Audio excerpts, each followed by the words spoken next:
Liverpool still beat us.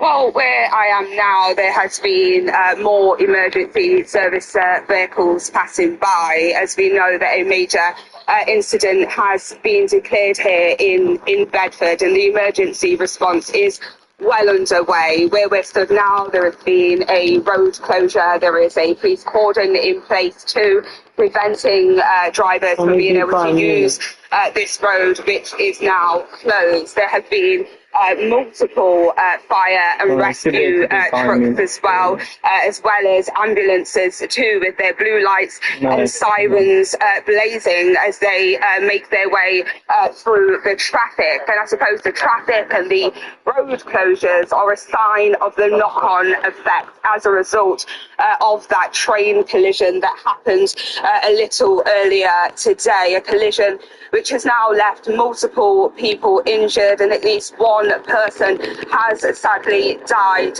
It has been confirmed in the last few moments. In terms of what we know now and what we understand that the East Midlands Railway said that the train was a 20 to 5 Corby to London St Pancras and the 10 to 4 Nottingham to London St Pancras service. They believe that they were the trains that were involved in that collision earlier today. We know that a team of investigators from the Rail Accident Investigation Branch are at the scene, which is not far from Bedford, where we are now. Sky News also understands that the train was hit at a stand, reporting a failure when it was struck from behind by the second train. And we've also heard today as well from the Health Secretary, James Murray, who said that a number of people have been injured. And we've also heard from the British Transport Police that one person has sadly died. Now, in the last few moments, we've also had a statement from the Prime Minister, Keir Starmer, too. He said it's hugely concerning, the reports of a collision involving 2 passenger trains near Bedford. First and foremost, my thoughts are with the family of the person who has sadly lost their life and with those who have been seriously injured. I am grateful to the emergency services for their swift response to this tragic accident. You might be able to hear now and see some of that emergency service response. There have been multiple vehicles making their way through the traffic, which you can see has been building up as a result of that collision that happened, that took place earlier today. Of course, it's a Friday afternoon into the evening, a very warm day. The trains could have been quite busy with commuters. You can see there are more emergency services that continue to make their way down to this road, which has now been closed off by police. Just moments before I went live, I counted about 7 or 8 fire and rescue trucks as well, supposedly all seemingly carrying equipment to the scene. We've also heard from the Rail, Maritime and Transport Union.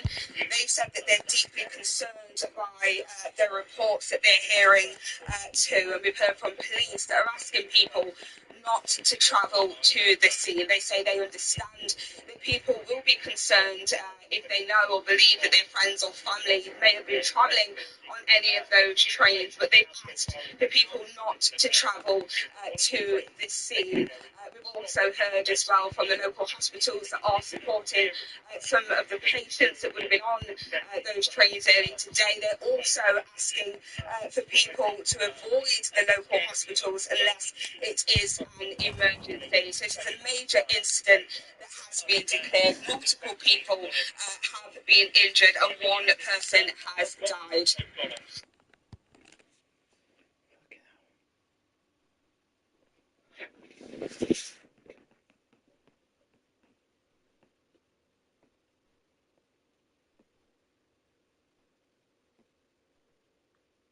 Let's talk about Team USA, because I've been impressed with what they've been doing at the World Cup so far, and the job that Mauricio Pochettino is doing. You can see they have a top-level manager in Poch. No Christian Pulisic today, no problem. While you'd expect the USA to probably beat Paraguay and Australia on paper, I think it has been very dominant performances. I know the second half of USA-Australia was pretty boring, and Australia grew into the game, but I think the USA were focused on conserving energy, defending, seeing out the lead, and across the first sort of game and a half, the USA had looked really good, really bright, and they are now in the round of 32 and are probably going to win their group. Now, looking at the USA lineup, there is a few familiar names here. As a Premier League fan, I'm very aware of Richards, Tyler Adams, Anthony Robinson, of course, and a little bit of McKennie. Obviously, Dest was formerly at Barcelona. I'm aware of Balogun and Tillman. I followed a little bit through his journey from the Eredivisie over to the Bundesliga. There was 2 players on the pitch that I was not familiar with. One is Pepe, and the other one was Alex Freeman. And Alex Freeman is actually my man of the match. I'm not particularly aware of him. I know he's a right back at Villarreal, and I know he only made his MLS debut a little over a year ago.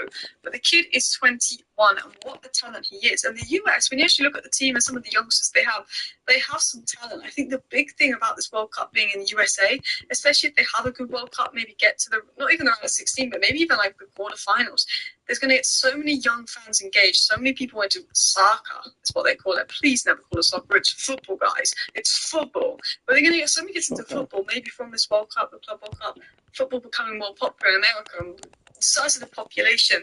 I think the US is definitely an up-and-coming football team with a lot of talent. But let's talk about them, because I've been impressed. Obviously, the Paraguay game, they were very impressive. Today versus Australia, they did the job. And look, people expect them to beat Australia, but Australia beat Turkey 2-0. Everyone was like, Turkey's going to win the group. They've got Arda Güler, they've got Yildiz. Australia beat Turkey 2-0. They're not mugs, okay? But the first thing I want to talk about is Mauricio Pochettino. Then I want to talk about Weston McKennie and Freeman. Then I want to talk about Balogun and more. But Pochettino is the first manager in 96 years to win back-to-back World Cup matches for the USA. And I think Poch has done a really good job. I think the USA were brilliant in the first half. They were brilliant in the Paraguay game. The second half was not great, but they were clearly defending, conserving energy. And it was clearly a tactical performance from Mauricio Pochettino. They probably needed a defensive performance like that, because the USA haven't actually kept a clean sheet since September 2025. And it was a very good win for them over Paraguay, and a very good win for Australia, considering what Australia did to Turkey. But Mauricio Pochettino, what an unbelievable job he's done. You know, whatever happens from here, you know, whether they get a hard draw in the round of 32 or they go out on the round of 16, I think you have to look at Mauricio Pochettino and go, you know what? With the resources he has, I think he's doing the best job possible, because he's just looking at the players, he's looking at the strengths, he's looking, okay, what does the US have over other teams? Oh, pace, power, athleticism. I feel like you're a very athletic team when it comes to speed, pace, and power. Rather than trying to play this way, let's play to the strength of my team. Let's play this way to get the best out of every single player. And that's a manager's job. Some managers are obsessed with systems, doing this, doing that. Mauricio Pochettino's gone, I'm just going to play to the strength of my team. I recognise the strength here, I recognise the strength here, and I'm going to play to the strength. You know, you've got Sergio Dest looking like an unbelievable player. I watched Dest at Barcelona. He was not good. Dest, the last two games, has looked a completely different player. Freeman, again, I wasn't familiar with him. He's looking like a baller that could get a big move. You know, America has been a surprise right now because there's no Christian Pulisic. He was absent from the team, and they scored 2 goals in the first half. In the first half, Australia was shocking. Australia were absolutely shocking in the first half of that game. And look, Australia massively grew in the second half, but you have to give credit to Pochettino and the US team. I don't think Australia could get out of their own half in the first half. It was so dominant from the US, and the work that Poch has done and how well drilled this USA team looks, and how much they've improved and how much they play together, you need to give credit to Pochettino. And if you look at this stat here, the US men's national team have recorded multiple World Cup wins in a single tournament for just the 3rd time ever. 1930, 2002, 2026. I think it's just going to do massive for football in the US because football is the biggest sport in the world. It's 10 times bigger than American football. You know, when you look at the viewing figure, American football gets hundreds of millions of views. Football, soccer, as you call it, that gets billions of views. And I think that's the one area where the US just have never done well in. And I feel like having a good World Cup and how many kids that will inspire, the US in years to come could be a force in the world of football. We know how athletically good they are. We know that they're very good at producing athletes in the country. And one player that I just think has really stood out in these last 2 games is Alex Freeman. I know Balogun got man of the match, but this was my man of the match today. Obviously, he got the goal. He got the assist versus Paraguay, but he's just looked immense both times. Like, I did not know this guy. I'd heard of his name. I was aware he was at Villarreal, and that was it. Like, I don't think I'd watched him play before this World Cup, unless I just have watched the Villarreal game and not noticed him. He was immense. He was immense in both games. He's 21. It's the biggest stage. This is the biggest stage he's going to have. World Cup in his own country. 21, not very experienced. He only made his MLS debut in February 2025, and he is stepping up. He looks like a superstar in the making. He can play right back, but I think he has the ability to play right centre back, right wing back. And he's one of the most promising Americans in football. He came through Orlando City, and in January 2026, he got to move to Villarreal. And they brought him, he's played a bit here and there for Villarreal. But again, going back to Poch and how I think Poch is taking advantage of the physical dominance of these USA players. He is 6'1", nearly 6'2". He's 6'1.5", and he's very dominant in duels. He's very dominant in the air. He's winning a lot of his aerial duels. And one thing I noticed about him as well is he's comfortable on the ball. For a guy of his size, he seems quite comfortable taking the ball and dribbling it. I like that he's making the runs. I think you can see his speed, you can see his height, you can see his physicality. I think he's going to be a good fullback for the future. I think he's going to be one of the deals so that Villarreal to develop. But he's one that if he lives up to his potential, big Premier League or even the League teams could go in for him. And look, he's looking good. You know, he is looking very, very good. He's only played 9 matches at Villarreal, but Pochettino put enough faith in him to start him, and he's repaying Pochettino because he's been fantastic in both games. So he made his MLS debut in 2023, but he didn't break into the side for 2025, is what I meant. And then he ended up being MLS Young Player of the Year and getting a move to Villarreal, where he's played 9 times. He's now playing for his country. Man of the match performances is what I meant to say. But he got a goal and assist, and he's won 19 duels just in his first 2 World Cup matches alone. Wow. Continuing on into Weston McKennie. In that first half, Weston McKennie was the standout for me. I think him and Freeman were my man of the matches over Balogun personally. He had a good game. Balogun, he forced the goal. He got 2 goals in the Paraguay game. He's been very, very good, Balogun, don't get me wrong. But McKennie was everywhere. Every time I just looked at the screen, McKennie was either on the left side of the pitch, or the right side of the pitch, or the middle of the pitch, and it was like, oh, and McKennie. Like, every other pass was like, oh, McKennie. Like, every other ball felt like it was going to McKennie. If you could give 3 chances, which is more than the entire Australia team combined, in the first half, he was everywhere. He was controlling the game. I'm not going to compare him to Bruno Fernandes because he's nothing like Bruno Fernandes, and Bruno Fernandes is just a ridiculous player. But obviously, as a Man United fan, Bruno Fernandes is always everywhere. He's always getting the ball everywhere and creating from every over the pitch. Everyone's looking to pass to him, and Weston McKennie almost took on that role in the first half where everyone on the pitch everyone was passing to him. He was the sole guy that was creating. It was like what Man United used to Bruno doing. Bruno normally creates chances in the game, so 3 in each half, and Bruno will be everywhere just creating the ball. And it felt like that a little bit watching Weston McKennie, which is probably the biggest compliment I could give him. Sergio Dest, really good, again, getting forward. He's moving like prime Dani Alves. Balogun did really well to force the own goal, was pressing, was working hard. Really, really good play in Balogun. And as I said, Alex Freeman was probably my man of the match with the goal. 2 out of 3 dribbles, 10 out of 14 duels, 11 defensive contributions. He's so physically dominant, but you also got to give credit to other defenders. They got a clean sheet, like Chris Richard, obviously plays at Crystal Palace. But he had 110 touches, completed 91 out of 95 passes, which was the most in a single game. Made 9 final third entries, made 7 clearances, won 6 duels, 3 tackles, 2 interceptions. Richard was an absolute rock at the back as well, and he is a top player. And look, the US have some good players. Look, I don't think they're good enough to win the World Cup, and I'm not saying they're going to win the World Cup, but the US, Canada, Norway, Sweden are among teams that, aren't expected to win the World Cup, but they looked so impressive in those opening games. I've been really, really impressed. Anyway, thank you for watching today's video. I'm going to try and do more World Cup reactions on matches, so do subscribe if you're new. Let me know your thoughts down below. Bye.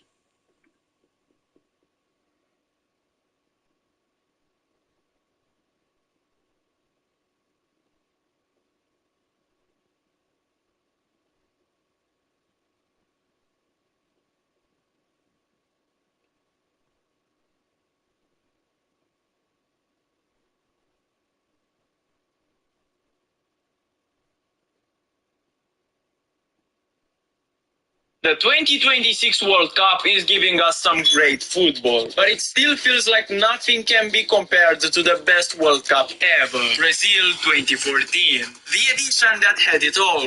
Goals, incredible underdog stories, drama, a player biting another and then getting banned for 4 months. It is remembered by everyone as the best World Cup of our generation.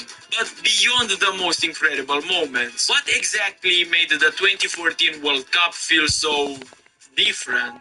And to answer that question, we need to look beyond the matches and teams. We actually need to look back at the culture that surrounded it. Before the tournament even began, the music and the ball bazooka guaranteed that this World Cup would be different. The competition was returning to Brazil for the first time since 1960, where football was part of the national culture. From the crowded beaches of Rio de Janeiro to the sunny avenues of Sao Paulo, streets were filled with children chasing a ball. Football was everywhere in Brazil. And for millions of fans around the world, the summer of 2014 arrived with a feeling that is difficult to describe today. First of all, the songs that got released for that World Cup set the expectations and excitement for every football fan in the world. In fact, the songs were so good that even until today we listen to them. Shakira's La La La and Pitbull's We Are One became the soundtrack of an entire summer of nostalgia, forever tied to the memories of Brazil 2014. But it wasn't only the songs that set the expectation, because there was also the colorful bazooka ball, the Brazilian culture, the samba dances, colorful stadiums, and the generation of football stars going to this World Cup in their absolute prime. Messi, Ronaldo, and Neymar. These created the perfect stage for what was about to unfold, and it was a celebration of football like we have never seen before. And one of the reasons everything felt right was the 2014 World Cup branding and symbols. So let's remember one of the most iconic parts of the tournament, the ball that every fan dreams of owning even until this day, the bazooka. The story behind this ball is fascinating. For the first time in World Cup history, fans voted the name of the ball, and the name of bazooka perfectly represented the spirit of Brazil: emotion, passion, joy, and football heritage. Ribbons of blue, green, and orange seemed to capture the colorful spectrum of Brazilian nature and culture. It was the ball that belonged to everyone, regardless of wealth or social status. Football matches in favelas, dusty streets, and beaches. It was everywhere. People printed the ball on posters, video game covers, and TV commercials. It belonged to a summer of football in Brazil, where stadiums were filled with color and pure joy. Now that we talked about that, when it comes to actual actually playing football, the expectations were immense, and the tournament promised to be a historic one. But the results exceeded everyone's expectations, and no one thought that some matches would end the way they ended. The event was filled with underdog stories, unbelievable individual performances, and a goal festival. The tournament delivered shock right from the start, as only the third match gave us a big surprise. Spain, the 2010 World Cup winners, lost 5-1 to Netherlands. But it wasn't only the result that was shocking, because in that same game, Van Persie scored one of the most legendary World Cup goals ever, the diving header, for which he was nicknamed the Flying Dutchman. Spain were so shook that they couldn't even recover for the entire competition. Even in their second match, they lost 2-0 to Chile, and for their third group game, they got a win against Australia, which couldn't fix the disaster, and Spain in the end failed to qualify for the knockout stages, finishing behind Netherlands and Chile while delivering the first shock of the 2014 tournament. Another sensation was the group of death, consisting of England, Italy, Uruguay, and Costa Rica. And if the analysts were predicting an easy run for England and Italy, Costa Rica, together with prime Keylor Navas, didn't agree. The small nation won against Uruguay and Italy, later drawing against England and securing the first place in the group. Uruguay came second, while England and Italy were eliminated. Already in the group stages, another huge surprise was delivered. Spain and Italy, among the favorites to win the World Cup and the finalists of Euro 2012, were going home. But another huge blow for the fans was Portugal's results in the group stage. Ronaldo's team conceded 4 goals and was given a football lesson by the German goal machine. In the next round, they drew 2-2 against the US and finished third behind Germany and the United States. The only win against Ghana could not rescue them. Portugal had to accept their failure and join the club of losers. In the other groups, the situation was more balanced, with Brazil, Colombia, France, Argentina, and Belgium all securing a place in the knockout stage. But enough talking about the favorites, because one of the dark horses of the tournament turned out to be Colombia. They arrived in Brazil as outsiders, but had a performance that many fans still remember today. The team, led by prime James Rodriguez, who scored 6 goals and won the Golden Boot as the tournament's top scorer, won 2-0 against Uruguay while scoring the 2014 Puskás Award winner and delivering us a goal that we will probably never forget. James was only stopped in the quarterfinals by the hosts Brazil in a close to 1 defeat. It was Colombia's greatest World Cup campaign, and despite the elimination, it gave the world something even more memorable. A World Cup hero named James Rodriguez, who was even signed by Real Madrid later just because of his incredible campaign in Brazil. But the true underdog was another national team, Costa Rica. Keylor Navas' team proved that the group stage was not just a lucky incident, because after a 1-1 draw in regular time, Costa Rica won on penalties against Greece and went to the quarterfinals. In the next round, they had to face Netherlands, and again, they did not back down. In the first 90 minutes, the match finished in a 0-0 draw, and they were a penalty shootout away from a historical semi-final. But no one expected what happened next. Before the penalties, the Dutch manager Van Gaal substituted the goalkeeper Jasper Silesen and brought on Tim Krul. The substitution had its effect, and the save from the Dutch keeper eliminated Costa Rica. Even Navas couldn't help them. The fairy tale unfortunately ended there. Another big, insane surprise was brewing. Okay, the World Cup was hosted by Brazil, the team that had the most World Cup wins and a generation of football stars. The strongest national team in the history of football was supported by the entire nation. Literally, everything was in favor of the Brazilians. A team inspired by prime Neymar, Thiago Silva, Marcelo, Oscar, David Luiz, or William. Everybody was expecting that the trophy would return to where it belongs, and their road to glory was apparently flawless until the semi-finals, where they had to face Germany. And this moment changed the World Cup history forever. Brazil started the match in a positive manner, even having the first shots, but after just 11 minutes, Müller opened the scoring. Despite this, fans were still believing in a Brazil win. But what happened next, no Brazil fan, or any football fan for that matter, ever expected. 4 goals in just 6 minutes, all conceded between the 23 and 29 minutes. All of the 50,000 fans present in the stadium could not believe that Brazil was eliminated after the first half, with the score being 5-0. But that was not the end. After the final whistle, the score was 7-1, and the Germans didn't even celebrate as they went to console the Brazilian players. The match remains in history as the biggest defeat for the Brazilian national team, a nightmare for the Brazilian supporters, and a match that will never be forgotten.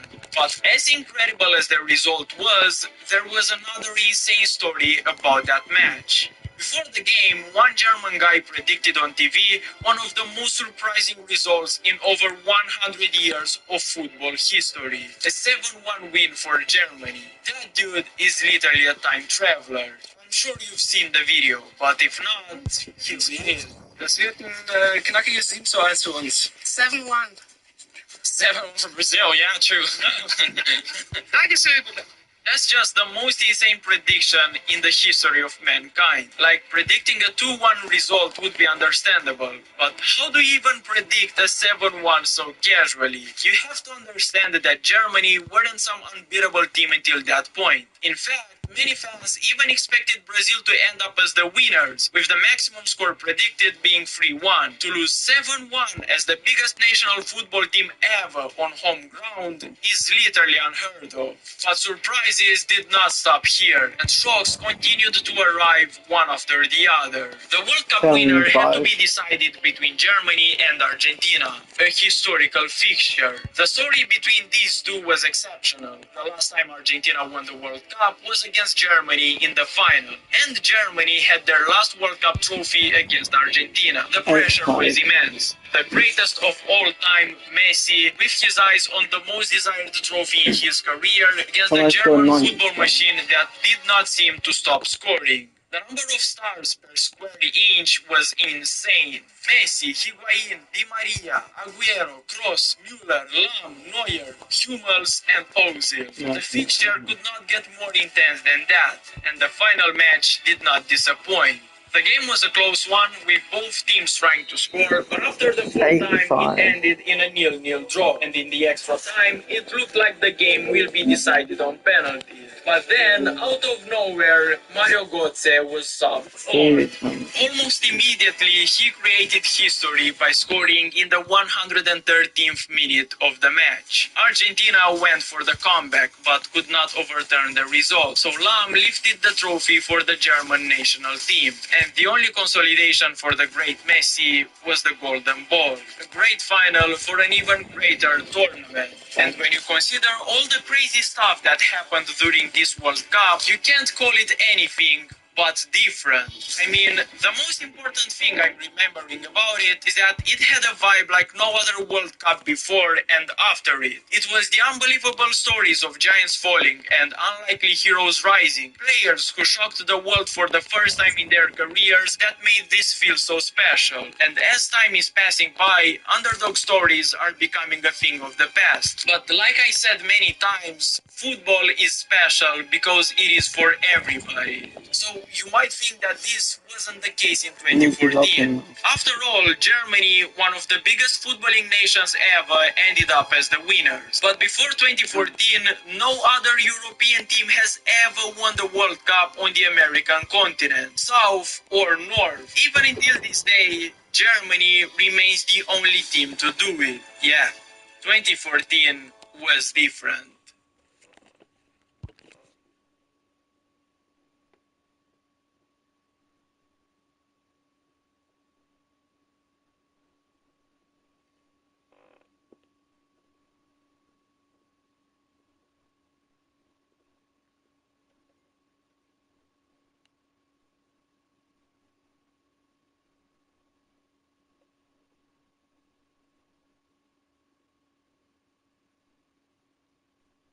Serious lack of brain cells among some fan bases in the Premier League. I'm talking more or less about Aston Villa fans and Newcastle fans and all of those people that hate this Big Six cartel, which they made up, by the way. Before I have a moan about this, if you want to stay up to date with all of the World Cup news across the summer and football news daily content, hit that follow button.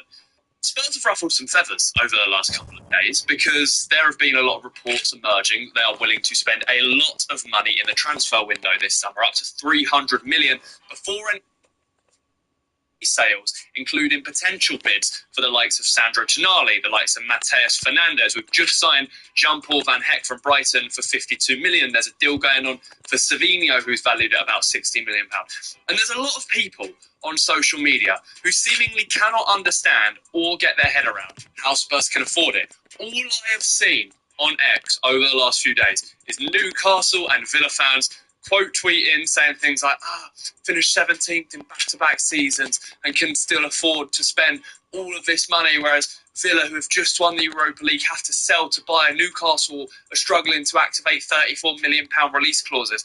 And they just don't understand the simple, basic maths of Tottenham's situation. Tottenham have been a selling club for the majority of the Premier League era. Let's not forget that. Spurs spent about 24 years under Daniel Levy being a selling club. Even over the last few years, we sold Harry Kane for nearly £100 million, but we've also sold big names, Luka Modric, Gareth Bale, the likes of these players. And yet, now that we have finally put ourselves in a strong financial position with a huge stadium, bringing in massive amounts of revenue and sponsorships and everything else in between that allows us to flex our muscles a little bit in the transfer market, people simply don't like it and they're not willing to accept it, which is the thing that annoys me the most about the entire situation, is that Spurs, just because we finished 17th, that automatically means we can't spend money. But all you need to do is a little bit of research to realise that Spurs have a lot of money. We are so comfortable in terms of PSR, and we can finally start bringing in players worth nearly £100 million, like all of our rivals have done over the last 2 years. It is not difficult to understand. Serious lack of brain cells among some fan bases in the Premier League.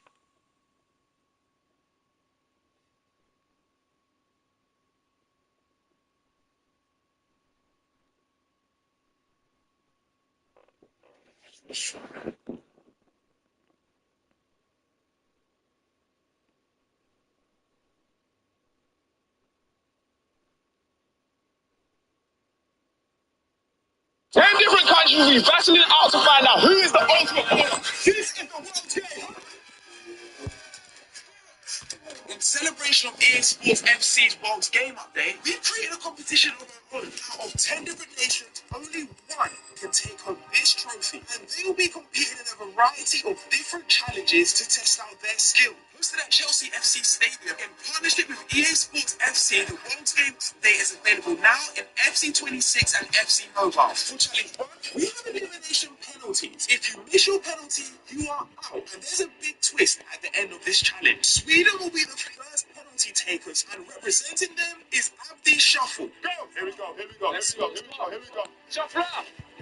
Take it. Oh my gosh, oh my gosh, oh my gosh. And with that early save, Sweden has now been eliminated from the penalty shootout. Right in the back. Coming up next is Dami, who is representing Scotland. Dami is up. Let's see if he can score. Go! Let's go. Here we go. Pressure, keep it.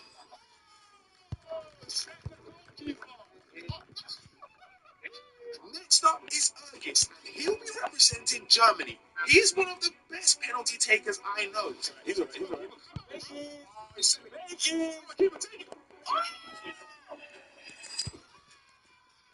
He's off. That's him. Up, aka Kid Ronaldo. Let's see what he's got in the long. That's what. Keep it coming.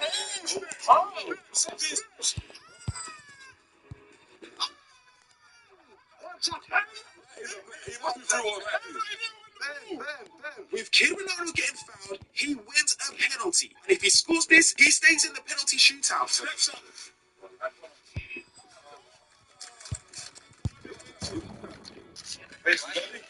Representing the USA is Andrew Sammer. He steps up for his penalty. He shoots.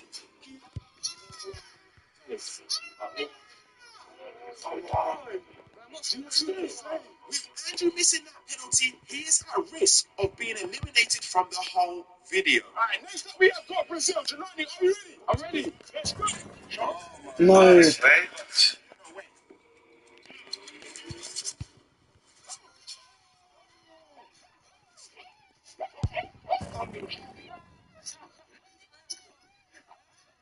Brazil has scored a phenomenal goal for his first attempt, and he is still in the challenge. Now, while Saudi, England, and Spain all scored their penalties, Mexico stepped up to take theirs, and this is Luis Garcia, one of the best footballers I know. And you won't believe it, but he missed. Meaning for the first round, USA, Mexico, Sweden have been eliminated. And we still have 7 countries left, and 2 will be eliminated from this whole video. Right time. Yeah.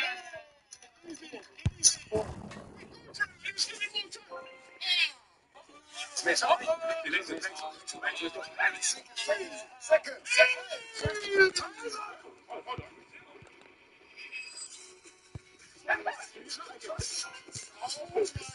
Brazil is going crazy. I'm winning this whole thing, I'm telling you. Saudi was feeling confident and tried to score a skilled goal, but the keeper saved it. And England was also feeling confident, but the keeper saved his penalty too. And with Saudi and England being eliminated, that leaves 5 countries still in the running. And starting the next round was Portugal. Kid Ronaldo was going up first, showing off his skills, and the keeper stole the ball from him. And Now I'm gonna try. Portugal has now been eliminated. And next would be Spain to be the next country out. What a save! The number kept on getting lower, and Germany, Scotland, and Brazil all managed to score their goals in that round, meaning 3 remain. We are now down to our last 3, Scotland, Germany, and Brazil. And whoever wins of these 3 nations will have the power to eliminate 2 countries from the whole video. No, Germany's too No. Oh my dick. That is dark. Fergus has scored arguably one of the best goals in the video. And up next was Scotland. With Danny scoring, next up was Brazil. Will he be the next country out of the competition? Brazil is eliminated. We are down to our last 2, Scotland and Germany. Are you both ready for this? I'm ready. Whoever misses first between Germany and Scotland will be out. Yeah. Oh my gosh, man. Germany out. Just wait for the big shoot. Oh, Serbia is up. Where's the keeper going? Where is he going? Stop. Let's see if they can do too slow. Too slow. Germany has won the first round.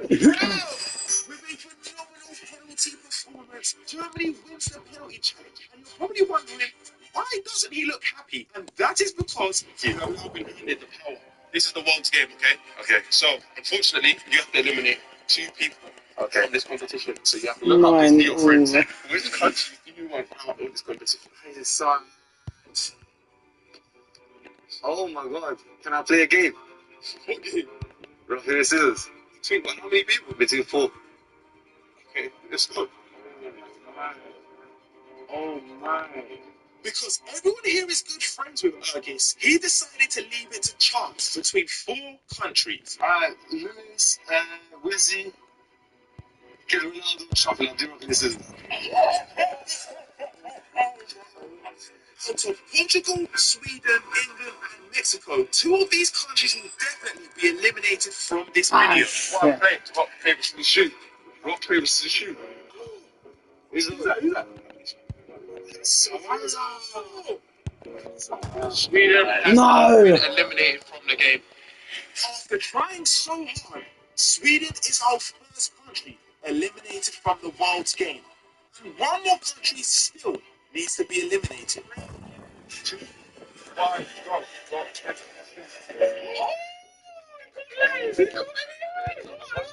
Oh my gosh! England has now been eliminated, bro. No. How do you feel, bro? I want to go on from my soul, bro. England, man. Yeah, bro. It's part of the game. Unfortunately, we are now moving on to challenge number 2. Fucking goals. Only 8 countries remain in this video, and for challenge 2, we have the slalom course. Players must first score a goal in the FC26 within the World Game update. With a new standalone tournament mode with over 40 licensed national teams, they must score their goal as quick as possible. Ultimate Team is also stacked with new features, where you can get your hands on special customizable Evo pen and play through Journey of Nations objectives, build international teams to unlock international awards, all available now. Once they've scored their goal, they can progress over to our speed drill, where they need to complete the course in the fastest time possible. Whichever country has the slowest time at the end will be kicked out of this video. And going up first is Scotland. 3, 2, 1, go! Go, you gotta get the goal! I'm a big fan. There we go, Peyton. It's good. Well done, you get a goal. You can do that shit. Finish it. Go, go, go, go, go, I'm a big fan. Let's do it. Alright, this is good so far. So Danny has done absolutely amazing right here. He scored his goal in quick succession. Easy one. In the mini goals. Nice, that's a point. Lovely stuff. Hey, this might be one of the best goals. Hold on. Oh, goes, go, go, go, go, go. Let's see, let's score again. No, the ball comes, he shoots. 1 goal, let's go. Shoot again, let's go, Danny. Save. Come on, better shots, man. No safety. You're in the stadium. Finish it. Penalty, let's go. He goes, Dammy steps up, he shoots, too much time waiting here.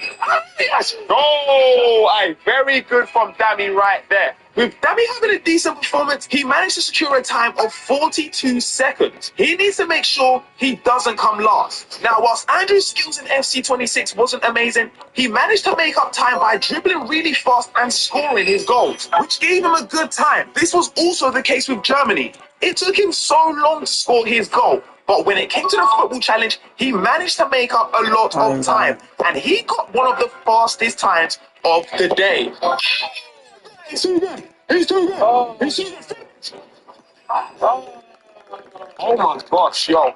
This put Germany in the lead at the top of the table. Saudi was also impressive, scoring very fast in FC26, and he managed to get good goals on the football challenge too, putting him in second place behind Germany. However, Brazil had a blistering time, gliding through the slalom course with amazing dribbling skills. He was set to have one of the craziest times, but he just fell short behind Germany, and the leaderboard was getting very, very close. And up next was Portugal. He wanted to get the fastest time. All right, Kalen, this is it, Portugal. You need to get the fastest time possible, okay? Are you ready for this? 3, 2, 1, go! All right, let's go. Let's go. Get that ball to Ronnie. Just go. Just go. You've got this. Wait, this could be the fastest. Wait, hold on. Finish. He's cooking! He's cooking! He's cooking! This could be the fastest time! This could be the fastest time! This could be the fastest time! That's 1 goal so far. Can he get it in? That's 1 minute goal! No way! Oh, close! Here he goes. I feel like he's going to score every single one here. Watch. That's 1 goal. I told you. He's too good. He's too good. Oh, good save! No way! Oh. With that crazy attempt, Kid Ronaldo is now in first place with the fastest time. So currently as it stands, Scotland is at risk of being eliminated. And next up, we have Spain. Spain took so long to score in FC26, and this hindered his opportunity of getting the fastest time. After managing to score, he ended up missing a lot of his shots.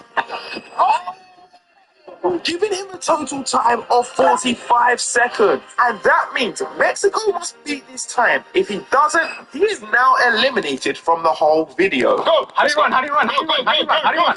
Drive! You know how to run, bro. You know how to play this game. I don't. What? You don't know, bro? And it circles. Go on. That's good. Keep going. Close off. Shoot! Oh no, you don't want to lose it there, bro. You do not want to lose it there, bro. Come on. Drive. There we go. Come on. Keep going. Shoot! Go. Let's go. That's good. Great feet from him. Silky, left footer. Luis Garcia representing his home country. Let's go. Oh, he just missed the first one. Can he get the next one? Oh. Come on, he can do it. Get 4 goals. 4 goals, Luis. 4 goals. Let's go. He slipped. Just 1 goal. Come on. Shoot. He's missed it. With Luis not performing well in the football drill, he now could be eliminated. I can announce that our slowest time today was Luis. Where? No, but I'm using my rematch token.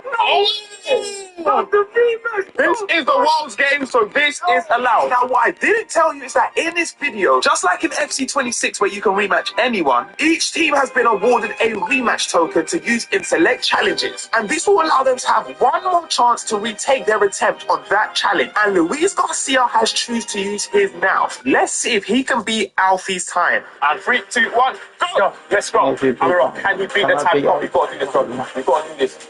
Come on. Yes. Oh no, oh no. Get that ball, win it back, go, drive. Play through. Here we go. Oh my gosh, win the ball back. Shoot! You better pray your football ability can save you right here, bro. Oh my gosh. Shoot! Go, 30 seconds, go. Oh my god, Alfie could still be in here. This is crazy. He needs to score every single goal if he wants to have a chance of winning. Oh my gosh, this could be it. It'll be over for Luis. Okay, that's one right there. Here we go, 1 goal so far. He shoots. That's a goal. That's a save from the keeper. Oh my gosh. Luis was not impressed with his time, and it was now the moment to find out whether he would be getting eliminated from the competition. I can announce that after Luis used his rematch token on his next attempt, he got a slower time than Alfie. Luis is out of the competition. Alfie, you have lived to see another day, and it's now time for us to move on to our next challenge. With Mexico now being eliminated, only 7 countries remain. And in the next round, another country will be eliminated. For our next challenge, we have got football. Whoever gets the lowest amount of points on our lovely zone over there, get out. Are you ready? I'm ready, ref. Go. Wait. 5 points! This is crazy. Score so far. Next up is Portugal. Let's go. Here we go. Oh, that's good. Oh, wait.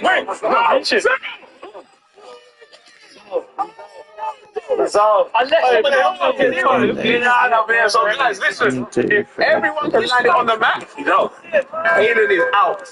This makes things so much easier for the other contestants. Scotland, Germany, USA, and Brazil all got their points secured, meaning Saudi is the only country left. If he can land it on the map, Portugal will be eliminated. Not it. That's good. No, that's good. No, that's good. It's too hard. Oh, wait, it's too hard. He's decided to use his rematch token to try and get Portugal out of the competition. So JR is using his rematch token. He needs to land it on the map, otherwise he will go to sudden death versus Caleb. And go! Oh, let's start again. It's not again. Oh my god! Wait, come on! How do you keep getting life? You will both have one attempt to see who can get the highest amount of points. The lowest is out. I don't want to go first. I don't want to go first. Rock, paper, scissors on shoot. 3, 2, 1, go. Rock, paper, scissors. I never lose. You take it. Oh, somebody. Zero. You need to land the ball on the map to go through to the next round, bro. Doesn't make sense. It actually just doesn't make sense. I don't think it'll do something. Yeah, 50. Yeah. And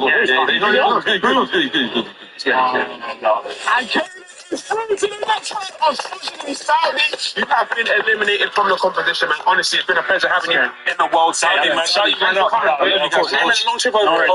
With Saudi being eliminated, we have 6 countries left in this video. And for our next challenge, 3 countries will be eliminated. This is the 1v1 battle. If you lose your 1v1 battle, you are eliminated. And our first fixture is USA versus Brazil. Oh my god.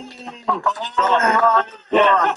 Jelani and Andrew will go head to head. The first player to 3 points wins. If you get 1 tackle, that's a point. If you score a goal, that's also a point. Go! Here we go. 1v1 in Stamford Bridge. Oh my god, the feet, it's disgusting. Oh, Jones! He's got to shoot, he's got to shoot. No, he's already there. He's all there. It's currently 1-0 to Brazil. Here we go. Here we go. Mind games here. Oh my god. Mind games here. Let's see what Jelani's got in his locker. Let's see. Oh my god, pace. Still 1-0. Here we go. Jelani, first Anthony. Let's go. Go the right. Get shot.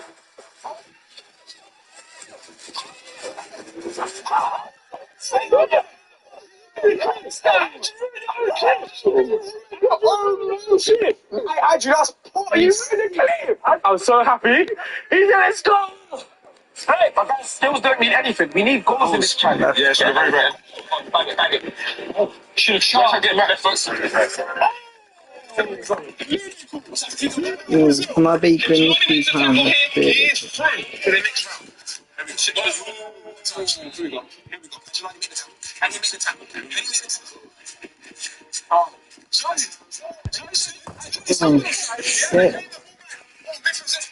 let's go.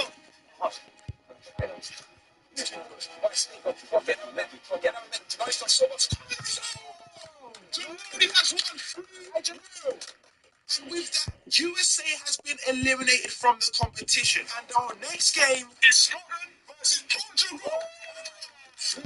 Here we go. This is Hayden shifty. Hayden has one of the greatest skills I've ever seen. Oh my god.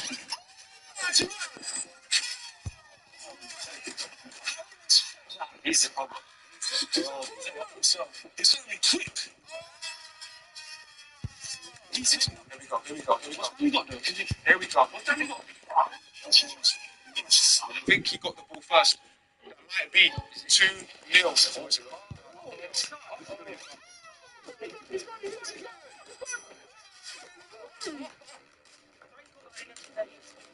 Portugal is now through to the next round, and our next game is Germany versus Spain.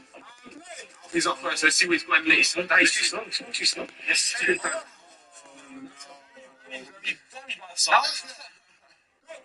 Here we go. Let's go. Let's see what he's got. Shit. Go. That's a shiny thing.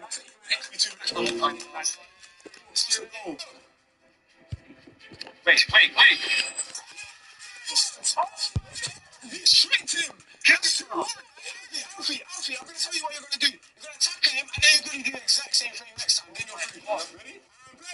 Here we go. Let's go. Here we go. Let's see what's in the other watch. Good feet. Can he end it? Can he get out of the Oh, it's just Alfie. I like it. Alfie gets a fitting. Oh my gosh. Yes, funny. With Alfie making an incredible stop, he has a chance at winning the challenge. Let's go. Come on, Alfie. You the whole one clutch. Yeah. Oh my gosh. There's no way.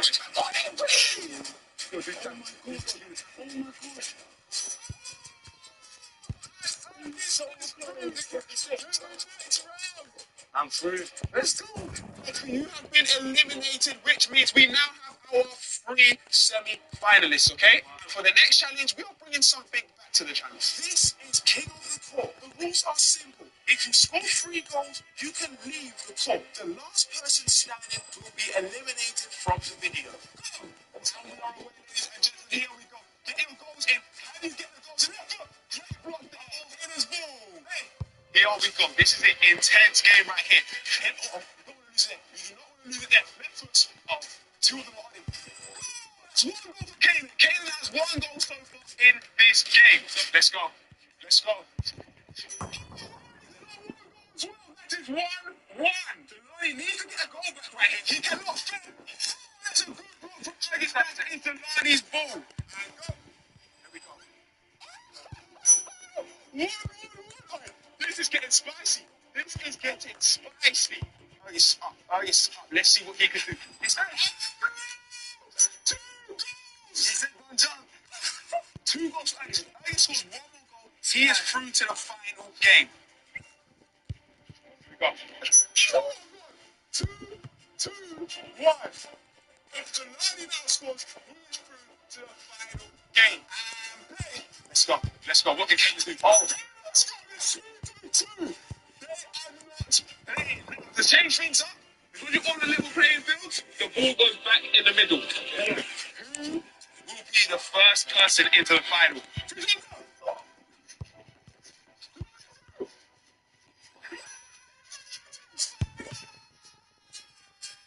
He is the first country to go straight to the final. How are you feeling, bro? Let's go. 3, 2, 1. Oh my gosh. Yes! Let's see. It'll be green screen. You just need to score one more goal.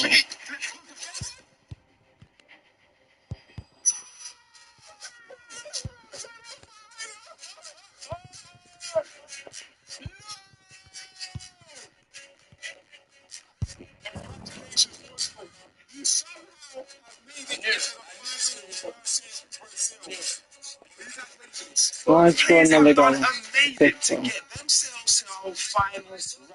And it's now the time you've been waiting for. Galen, Jelani, this is it. Final battle. One of you will be taking home this trophy. This is the world's game. And ladies and gentlemen, it is now available to play in FC26 and FC Mobile right now. Who wants to go first? I want first. Let's go. Let's go. Let's do it. Here we go. This is it. Come on. Okay, let's score his first pen. 1-0. Oh, keeper almost saved it. Jelani is up. Robinson, can he score? Let's go. No, it's not trying to find it. Straight pen down the middle. Here we go. Let's go. What a pen. What a pen. Why score one more goal? I will say. Jelani's up. Jelani's up. Hey. Top is. Top is. Top is.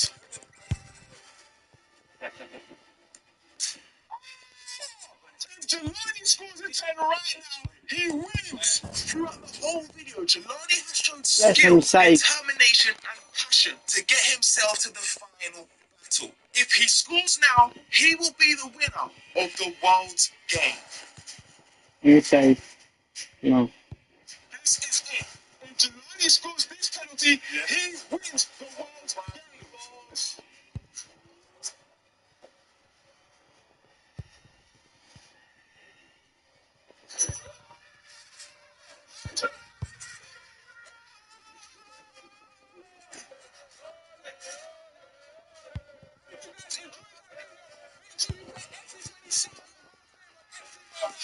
FC26.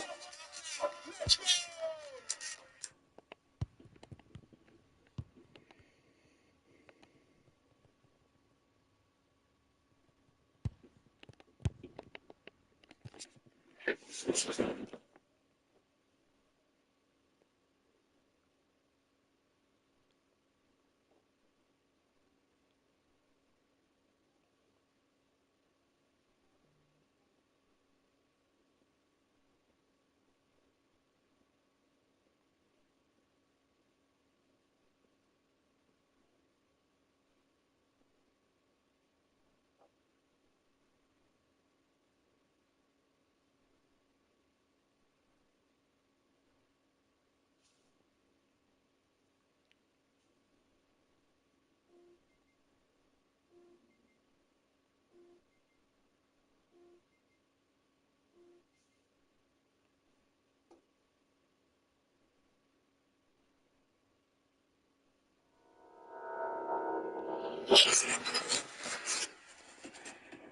The responsibility is huge.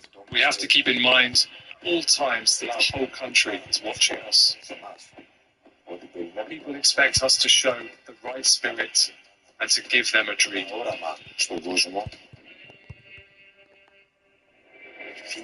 I've worked for 7 seasons in Saudi Arabia with teams at various levels. In 2016, when I first arrived in Saudi Arabia, there were 3 foreign players plus 1 from the Asian quota.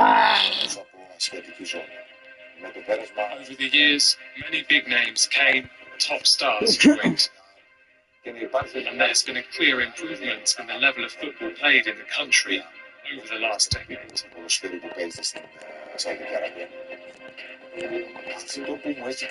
What has impressed me the most F1. is how approachable and Nej, jag bor welcoming här.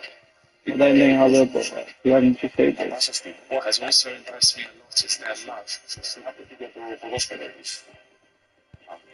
What I've always seen in Arab players is their strong technical ability and their willingness to play with the ball with their feet.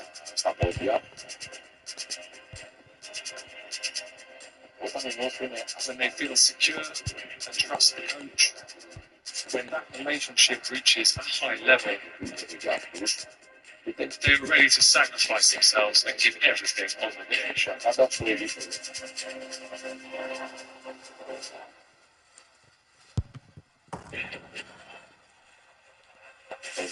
We are showing we believe in ourselves.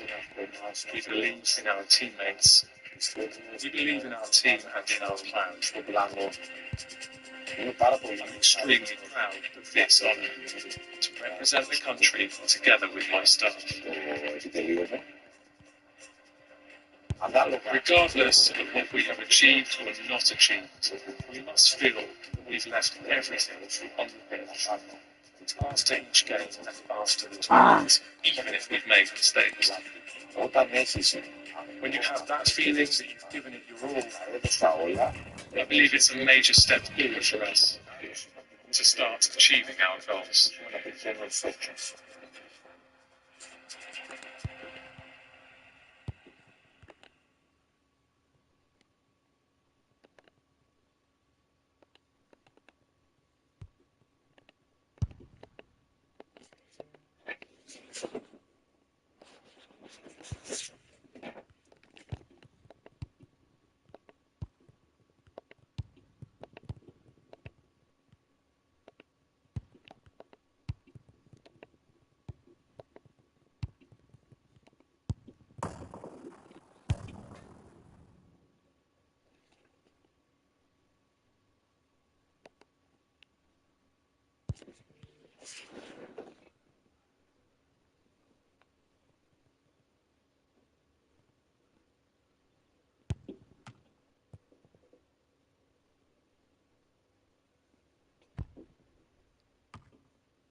Hey guys, today we're going to be predicting who's going to win the football World Cup.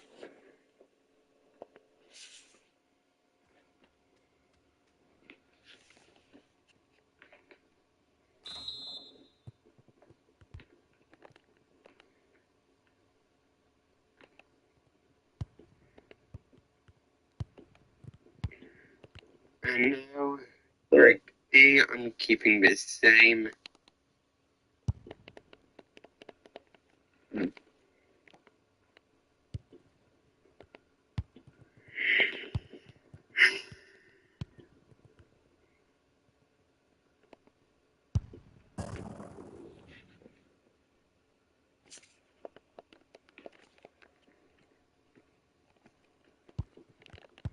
Okay, so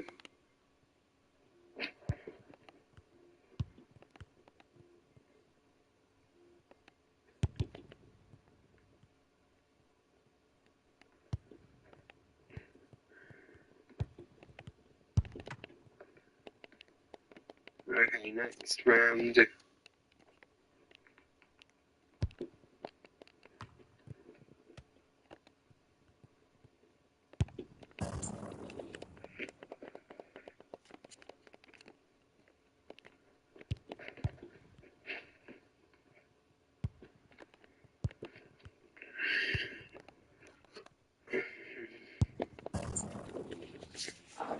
Right.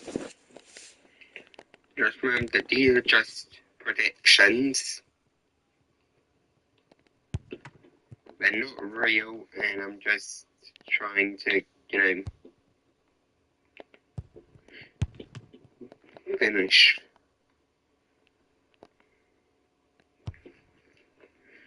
Hope it doesn't offend anyone.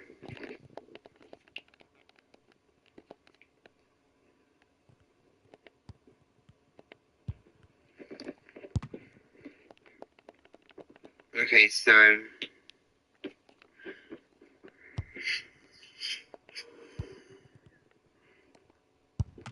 sorry if I sound tired. I'm most just getting this done so I can go to sleep. Ish. Probably won't. I'm gonna record a couple more videos in the next couple days.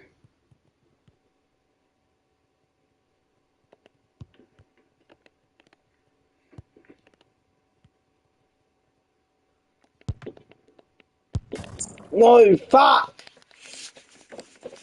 I think I'm gone so pretty good. I just need to look in. Yep. 3-2. Okay. Come on. So we have some very powerful football teams, I believe.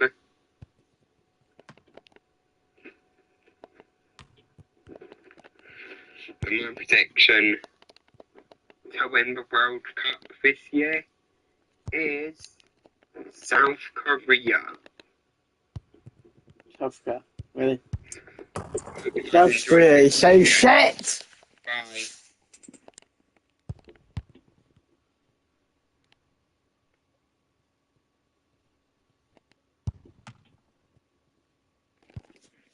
Don't think South Korea's winning.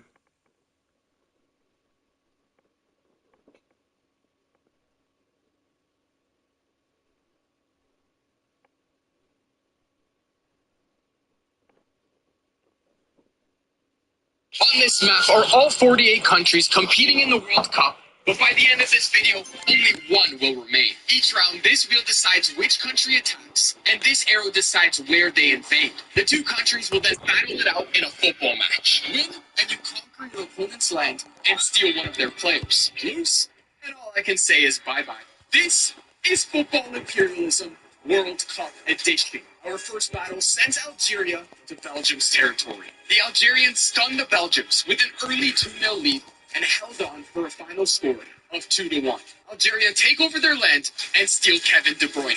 This just shows anything is possible in football imperialism, and I won't be surprised if they make it far in this competition. Next up will be Senegal, and they will go south. Portugal are one of the favorites to win the World Cup, and they made that clear in their first match. Goals from CR7 and Bruno Fernandes knock Senegal off the map, and they steal Sadio Mane for their right wing. In the next round, we saw Egypt head west, which meant a trip to England. Egypt got their dream start against England, a goal in the 17th minute from Marmoush, but their lead didn't last long when Rodgers sniped one into the back of the goal. Kane had a chance to make it 2-1 for England, but missed his penalty. Luckily, it was Anthony Gordon to save the day, scoring in the 77th minute. England 2, Egypt 1. And it's no surprise they decided to steal Mo Salah. In the next 3 rounds, Iraq lost to Congo, Japan eliminated Uzbekistan, and Curacao surprised Qatar in a penalty shootout. Still 42 teams left. Panama is next. And it's not looking good for them. They have to play Argentina in their first match. But this Panama side didn't go down without a fight. It took Argentina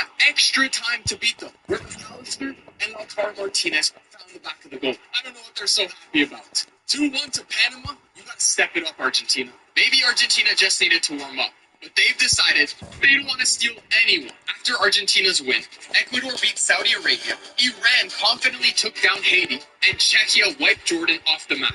Who is up next? Sweden, the ones who knocked out Poland. I'm still not over it. Which way are they going? Northwest. Well, if they want to stay in the competition, they gotta beat Japan, who already has a win in this competition. It seems like Japan are the real deal. 3-1 against Sweden.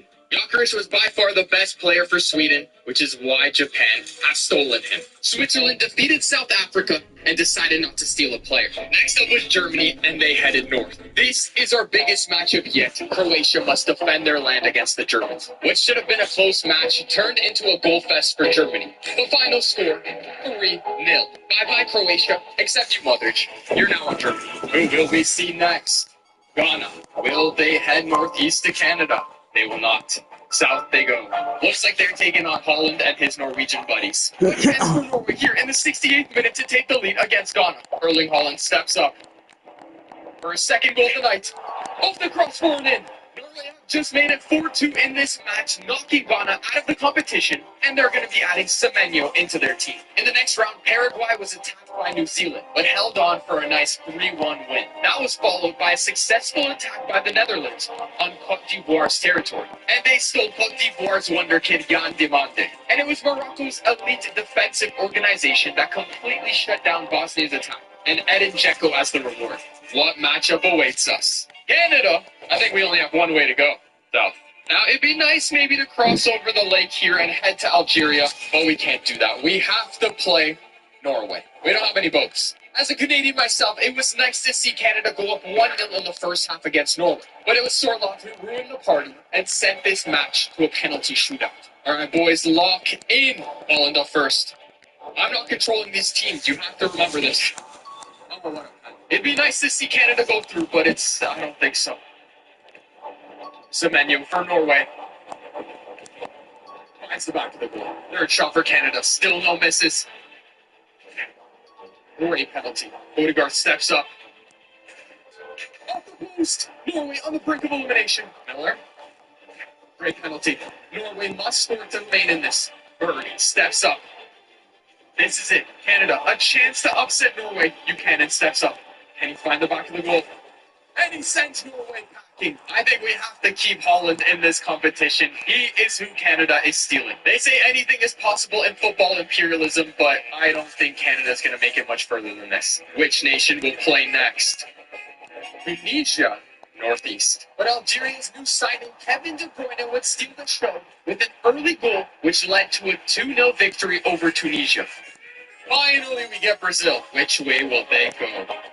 West. Looks like they're paying Mexico a visit. This match stayed scoreless for longer than I expected, and it was because of one man, Ochoa, World Cup legend for Mexico. But eventually, a bad tackle on Neymar led to a penalty shot.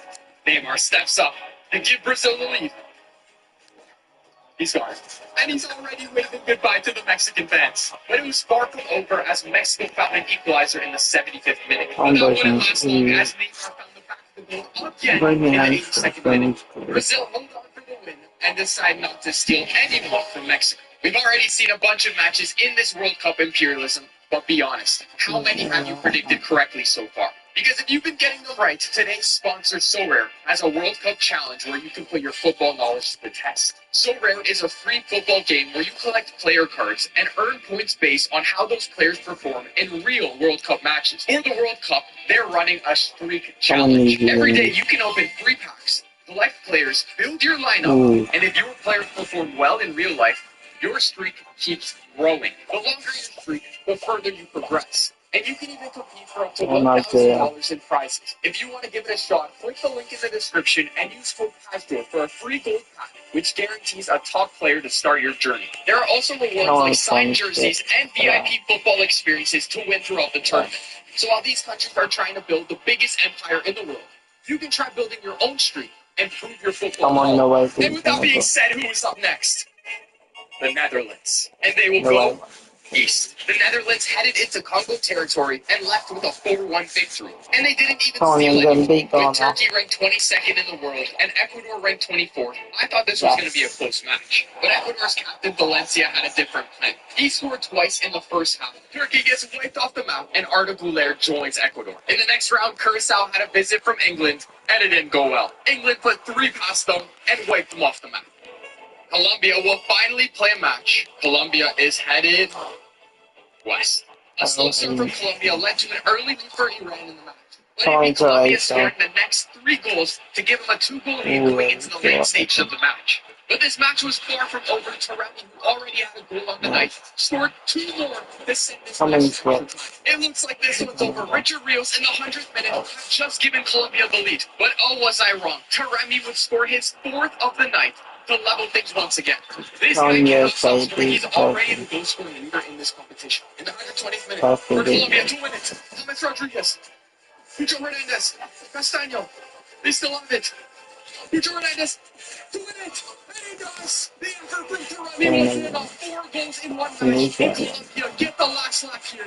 What a match, a 9-goal thriller. After that performance from Taremi, of course Colombia are going to steal him and make him their new striker. Next up was a matchup between Portugal and Uruguay. Confident after their result against Senegal, Portugal held on for a 2-1 win and stole Federico Valverde. I thought this match would be a walk in the park for Japan, but it was new signing Victor Gyokeres who would save the day and lead Japan to another victory. Are we ever going to see France play? Nope. Korea's next. And they will go north. This one was pretty boring. A single goal helped Korea get past Australia and steal center back Harry Sutar. Maybe now we'll see France? Still close. It's Germany next. Germany will go east. Normally Canada would have a chance, but they got Holland as their striker now. We're in the 119th minute. Germany, one final chance. Pavlovic. Musiala. Hurts. Against the defender. Yes. Now it's Musiala. Could they win it here? Musiala. Cuts back. Horrible pass. This one is going to a penalty shootout. The problem is, if Canada wins this penalty shootout, you guys are going to say it's rigged. Yeah. I am not rigging this, but they do have a chance to beat Germany. Holland steps up for Canada. Never thought I'd say that. Great penalty. Modric for Germany. Also never knew I'd say that. Yeah. What? Why did the keeper jump like 10 minutes early? I'm not even touching it. Jonathan David. For Canada. Great. Numbers for Germany. Finds the back. Will be the first to miss. No saves. No misses. Oh my God. That's how Canada's going to be eliminated. Canadian keeper must save Jamal Musiala's penalty. Why is Bro standing sideways? Is Canada's dream about to end here? Musiala. He actually saved it. What is going on for Canada? What in the world? Germany must score. Pavlovic steps up. What a story this could be. Pavlovic to keep Germany in this match. Germany, I think you got to keep this guy out of the World Cup. Never let him take another penalty shot in his career. Canada move on. This is crazy. You guys are going to say it's rigged. All you have to do is score. All I know is that Canada is not stealing Pavlovic. They're taking Musiala. We are down to the final 20 nations. And Spain, Austria, France, Scotland, all of these teams still have yet to play a match. Which one will we see next? America. Which way will they go? To the east, which means it's soccer versus football. England took an early lead in this match, and it wasn't looking good for USA. But a goal just before halftime leveled the match. And then minutes into the second half, USA took the lead. It's now or never for England. 88th minute, Jude Bellingham walks in, options across. There it is. This one's going extra time. I cannot believe what I'm seeing. England absolutely falling apart. And England get one here to force a penalty shootout. Options in the middle, Morgan Rogers. Puts it across, right into the keeper's hands. No way. And there's the final whistle. England loses out to the USA. What am I seeing? But it's not the last we'll see of Harry Kane, as he has been stolen by the States. Back-to-back upsets. Finally, it's landed on France. And they're going southeast. There's no way Canada also beats France. Erling Haaland made an instant impact for his new nation, giving Canada an early lead. But Olise quickly erased Canada's lead. And then Mbappe decided it was time to wipe Canada off the map by putting another 2 goals past us. It's the end of the road for the Canadians, with Haaland from Norway to Canada and now to France. I'll be shocked if they don't win at all. The next round, Scotland made their debut and left Czechia in the dust, signing Patrick Schick as their new striker. Unfortunately, Korea stumbled into Brazil's territory in the next round. And now, Korea are no longer on the map. Another spin of the wheel, and Algeria were headed northeast into USA territory. 118th minute. This is now or never for the United States. Pulisic. Adams. McKennie. Get the ball off the pitch. Falls to Kane. Warning, the throwing things have been knocked out What can he do here? What a goal for Kane! He equalized! Yeah, No, wait. it's good, that team. Now, Kane. Kane, I'm sorry you had to play with the USA. That was terrible. At least now you're joining Algeria. 15 nations remain, and Austria and Spain still haven't played a match. Will we ever see them? Yes, easy It's 5-1. Paraguay up next. And they will go north. A South American battle against Colombia. A chance for Colombia to win it. Luis Diaz. Killing Turkey, beat Belgium. It came off the keeper. I thought he made the save. But Colombia have defeated Paraguay in the last play of the match. Paraguay have been erased from the map, and Julio Enciso has joined Colombia. Spain, are you going to ever play a match? No way, beat Brazil. Switzerland is next. The arrow pointed east, and the Swiss headed towards the Brazil Netherlands. won. Ranked 19th in the world, Switzerland weren't able to find a way to score against 8th in the world's Netherlands. So Depay's single goal in the 24th minute Come on, was enough England, to beat get for Republic. the Netherlands considered a few players when deciding who to steal, but they Yes. ultimately chose Gregor Kobel. With a world-class goalkeeper, I don't see anyone beating him. Show me Austria or Spain. Japan. Come on, Because of their Croatia beat territory, they can only Switzerland. play Algeria. Japan, in the 113th minute. What a move. Jakaric, still with it. And go. What a goal. In the 115th minute, it looks like Japan will have this win. Well, in the following teams have been knocked out of the competition. Turkey, Norway, Croatia. Already their striker, they have decided to steal Kevin De Bruyne, who early in this competition was taken by Algeria. Show yourself, Spain, come on. England, Switzerland. Argentina, north to the Netherlands or west to Morocco. Looks like they're playing the Netherlands. Oh, This fun. is a rematch of the 2022 World Cup quarterfinals where Argentina beat the Netherlands in a penalty shootout. Yes. But this time the Netherlands have a secret W Their win new keeper, against. Gregor Kobel. If Argentina win this match and steal Virgil van Dijk, I don't see why they can't win back-to-back World Cups. This is it, the final. Come on, Switzerland, be Argentina. What heartbreak this could be for Argentina. Yeah. Oh, it's in the back of the goal. Argentina eliminated on the last kick of the match. This Dutch side is the real deal, but it's not the last we'll see of Messi. Come on, England, beat Brazil. What a tournament Depay is having for himself. Austria and Spain still haven't played a match. Yes. Finally, which way will it go? And there it is, finally. The two teams that haven't played will finally play a match. Well, in the following teams have been knocked Spain out of would the find themselves down a competition. goal courtesy of Patrick Wimmer. Have fun now. What have I just witnessed? France, Croatia, Austria Belgium, with a and lead against England, Spain, Italy. but it wasn't done just yet. Yeah, I don't know what is going on here. Come on, Austria France, two beat goal lead, Belgium. and it's Wimmer with his second. Who is this guy? Spain did Belgium find beat the back of the net in the France. 75th minute, but time was no longer on their side. Lamine Yamal has been stolen by And Brazil, who leads in the tournament. We are down to the final 10 teams. Austria, Colombia, Portugal, Ecuador, Scotland, Brazil, France, Japan, Netherlands, and Morocco. We are 9 matches away from a country lifting this trophy. Next up is Portugal, who would head over to Colombia's territory as heavy favorites to win the entire competition. Nuno Mendes, Leao. This could be it. Nuno Mendes, down the wing. Cuts it back, Leao. Bruno Fernandes for a second, he's got it. Portugal are in the driver's seat now. 25 minutes to go. The match in their hands. We're in stoppage time now. Can Portugal hang on? They're going for one more goal here. Cristiano Ronaldo. Looking for those 1,000 goals. He finds Leao. And they give it away. But that is going to do it. Portugal survive against Colombia and knock them off the map. And I don't really know how they're going to upgrade their team, but they've decided to steal Luis Diaz. Next up will be Ecuador, and they will head east. Can they defeat the mighty France, who debut their new player, Erling Haaland? Why is there a grown man walking out with him? That's a great ball to Ousmane Dembele in the 68th minute. Ousmane Dembele. Tchouameni. Erling Haaland crosses it. Oh, what a goal from Olise. The Norwegian-French connection. And just like that, France are in the lead. And there's the final whistle. France hold on to a 2-1 win against Ecuador. And they just keep getting better. They have stolen Moise Caicedo. Only 8 nations remain. And it's Scotland up next. They will go south. They have a tough hill to climb. They're playing Brazil. We're in the 121st minute. A chance for Scotland for the heartbreaker. Free kick. It's a little far. They play it short. What are they doing? What are they doing? This one is headed to a penalty shootout. Martinelli with a very important penalty. Come on, England, be Argentina. Oh, what a save by God. It's all up to Alisson to keep Brazil in this. McGinn steps up. Oh my goodness. Why is Alisson standing sideways? Now, Brazil.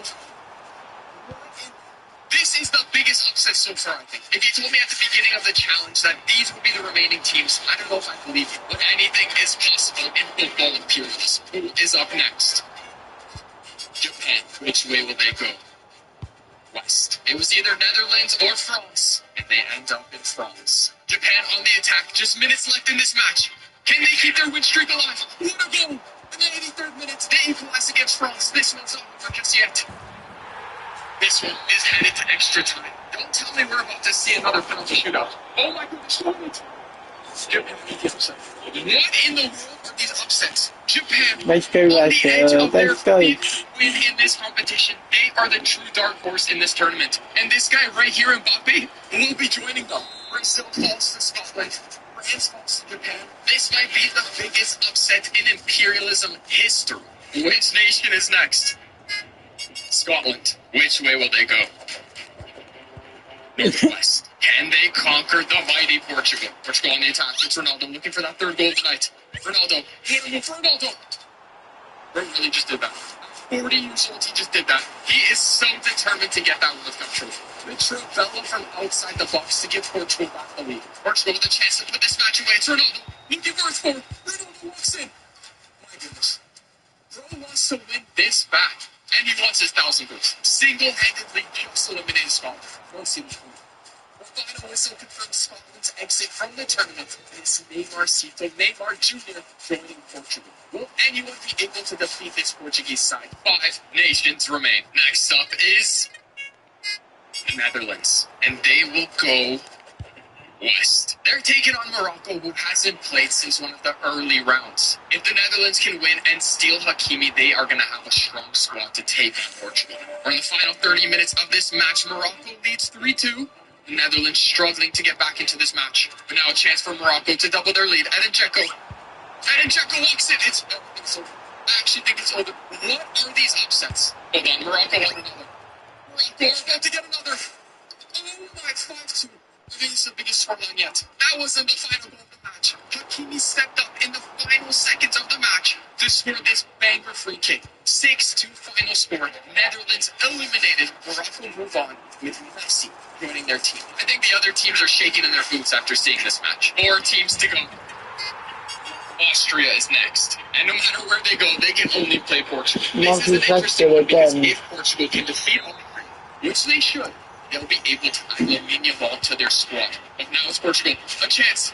Valverde with some pace. Valverde. Ronaldo. Oh, yes. Schlager. The best one of the tournament. Rose says, calm down. It's too easy. Corner kick. Pressure's still on. Ruben Diaz. Ronaldo.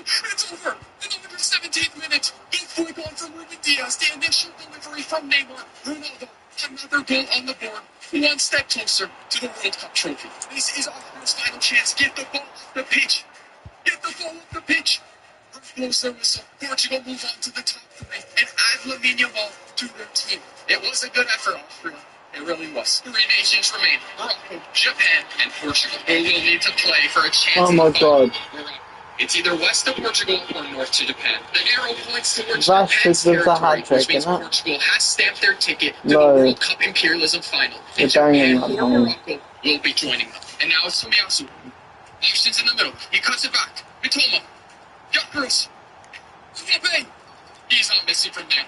What have Japan created with this team? Mbappe, with basically his first touch for Japan, gives them the lead in such an important match. If Japan win this match, they can steal Messi and make it a Ronaldo-Messi final. A chance for Japan to double their lead. A handball just outside the box gives them a free kick opportunity. We will take it. Kevin De Bruyne takes it quick. Oh my goodness gracious, what have we just witnessed? That was like 200 miles per hour. No, I'm taking this. Portugal can beat this team. Look at this shot. Japan won a third. Okay, Kevin De Bruyne. Back to Take. What a move and what a goal. Japan are running away with this match. They want to play Portugal in the final. What a Cinderella story for this Japanese team. Morocco would eventually get on the score sheet, but at that point it was too late to start a comeback. The final is set. Portugal versus Japan. But who will play away? Portugal. Japan get the home stadium advantage. Both teams have battled hard to get to this point from 48 nations to 2. but only one will be able to lift that trophy at the end of this match. Will it take 90? Will it take 120? Or will it take a penalty shootout? If you told me that these would be the two teams in the final, I don't know if I'd believe you. 10 minutes in, this is the chance for Cristiano Ronaldo. A free kick outside the box. He is ready for this. Let's hope he doesn't waste it. Mbappe and Kevin De Bruyne in the wall. Ronaldo steps up, takes the shot.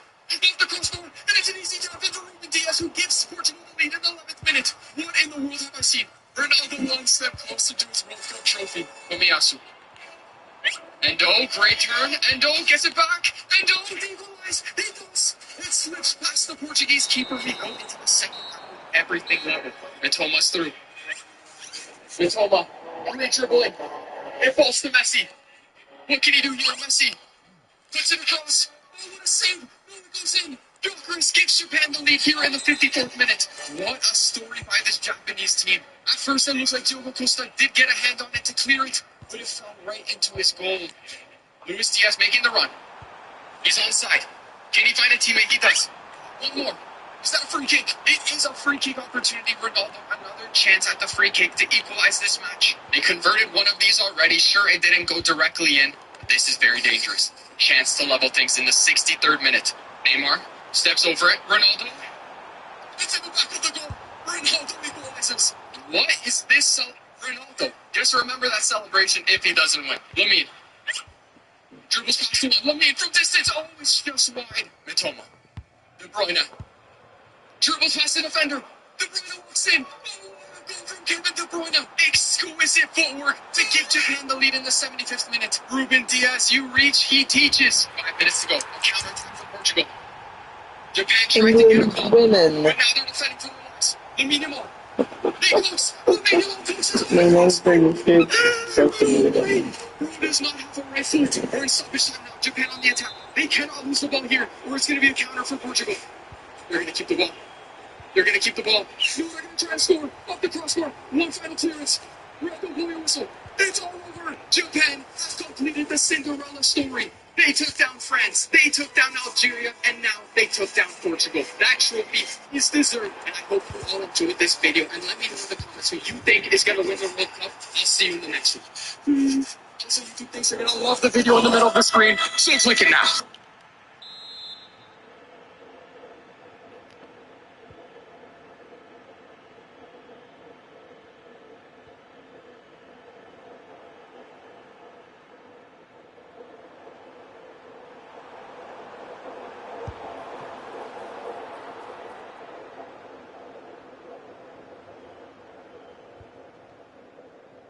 At around 5:15 last night, we were called to reports of a collision between two East Midlands trains close to Elstow, Bedford.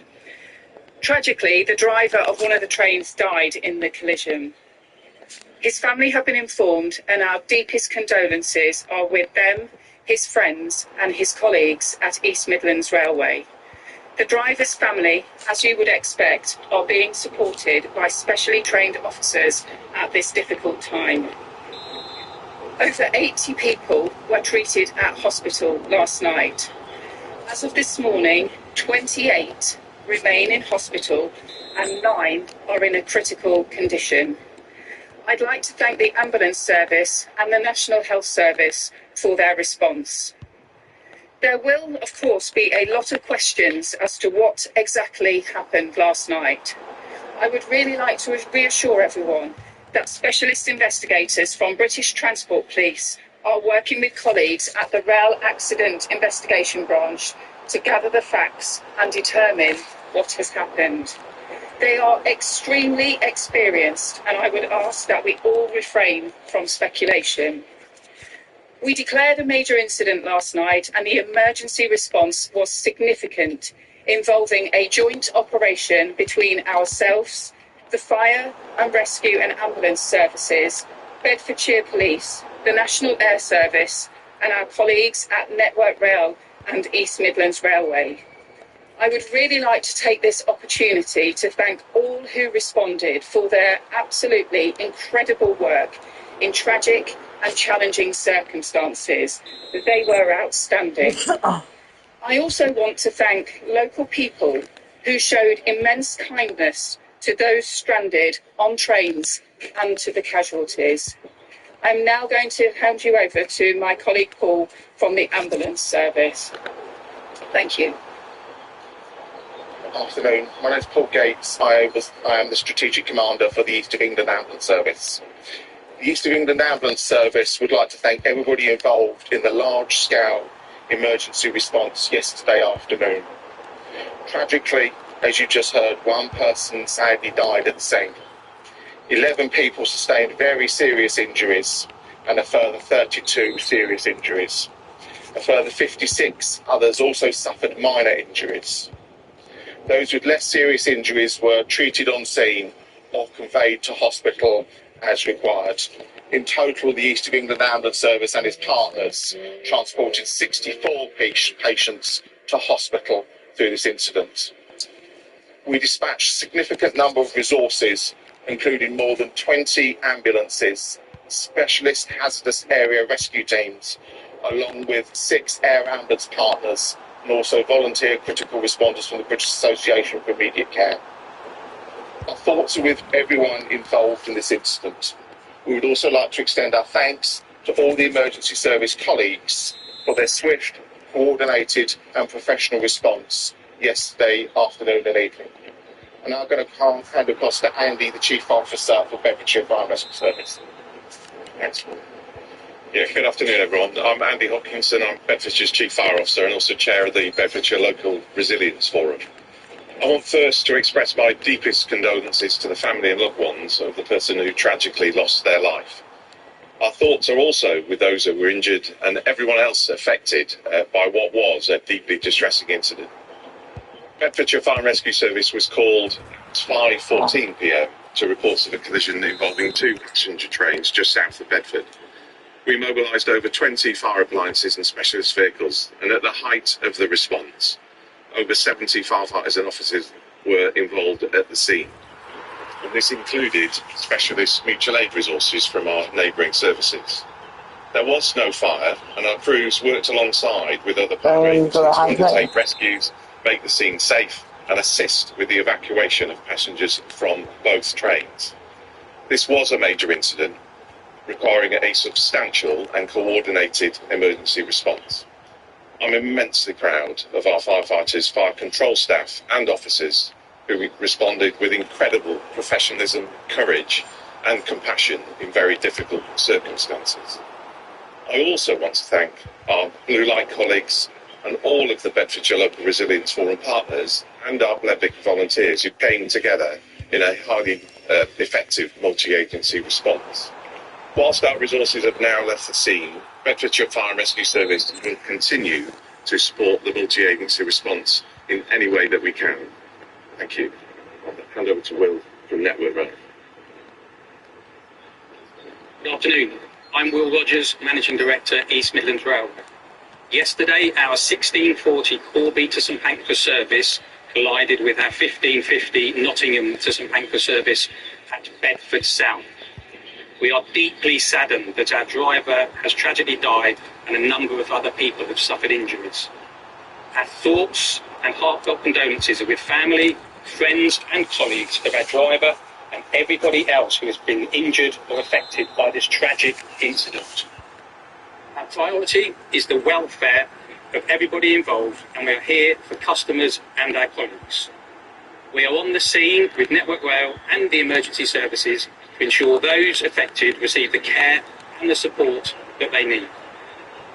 We're fully supporting the Rail Accident Investigation Branch investigation, and our thoughts are firmly with the family and loved ones of our colleague and everybody injured or affected by this tragic incident. This is a profoundly sad day for the railway community, and I'd like to thank everybody that has responded to this incident. I'm now going to pass to Ellie Burrows, Network Rail. I'm Ellie Burrows, the Regional Managing Director for Eastern Region and Network Rail. I want to echo what has already been said. This is a profoundly sad day for everyone affected by this incident and the wider railway family. Our thoughts are with all those involved, particularly the family, friends and colleagues of the driver who tragically lost their life. I would like to thank the emergency services and railway colleagues who have responded with professionalism and dedication throughout last night and today. This will be a complex recovery operation. We have significant railway resources deployed on the ground and teams from across the industry who are working closely together to support the response, recover the railway safely and minimise disruption wherever possible. The focus is now on supporting those affected and working with the relevant authorities as they investigate what's happened. We will provide every assistance we can to the Rail Accident Investigation Bureau, the British Transport Police and other agencies involved. For customers, we would continue to encourage people to check National Rail inquiries and operator websites for the latest travel information.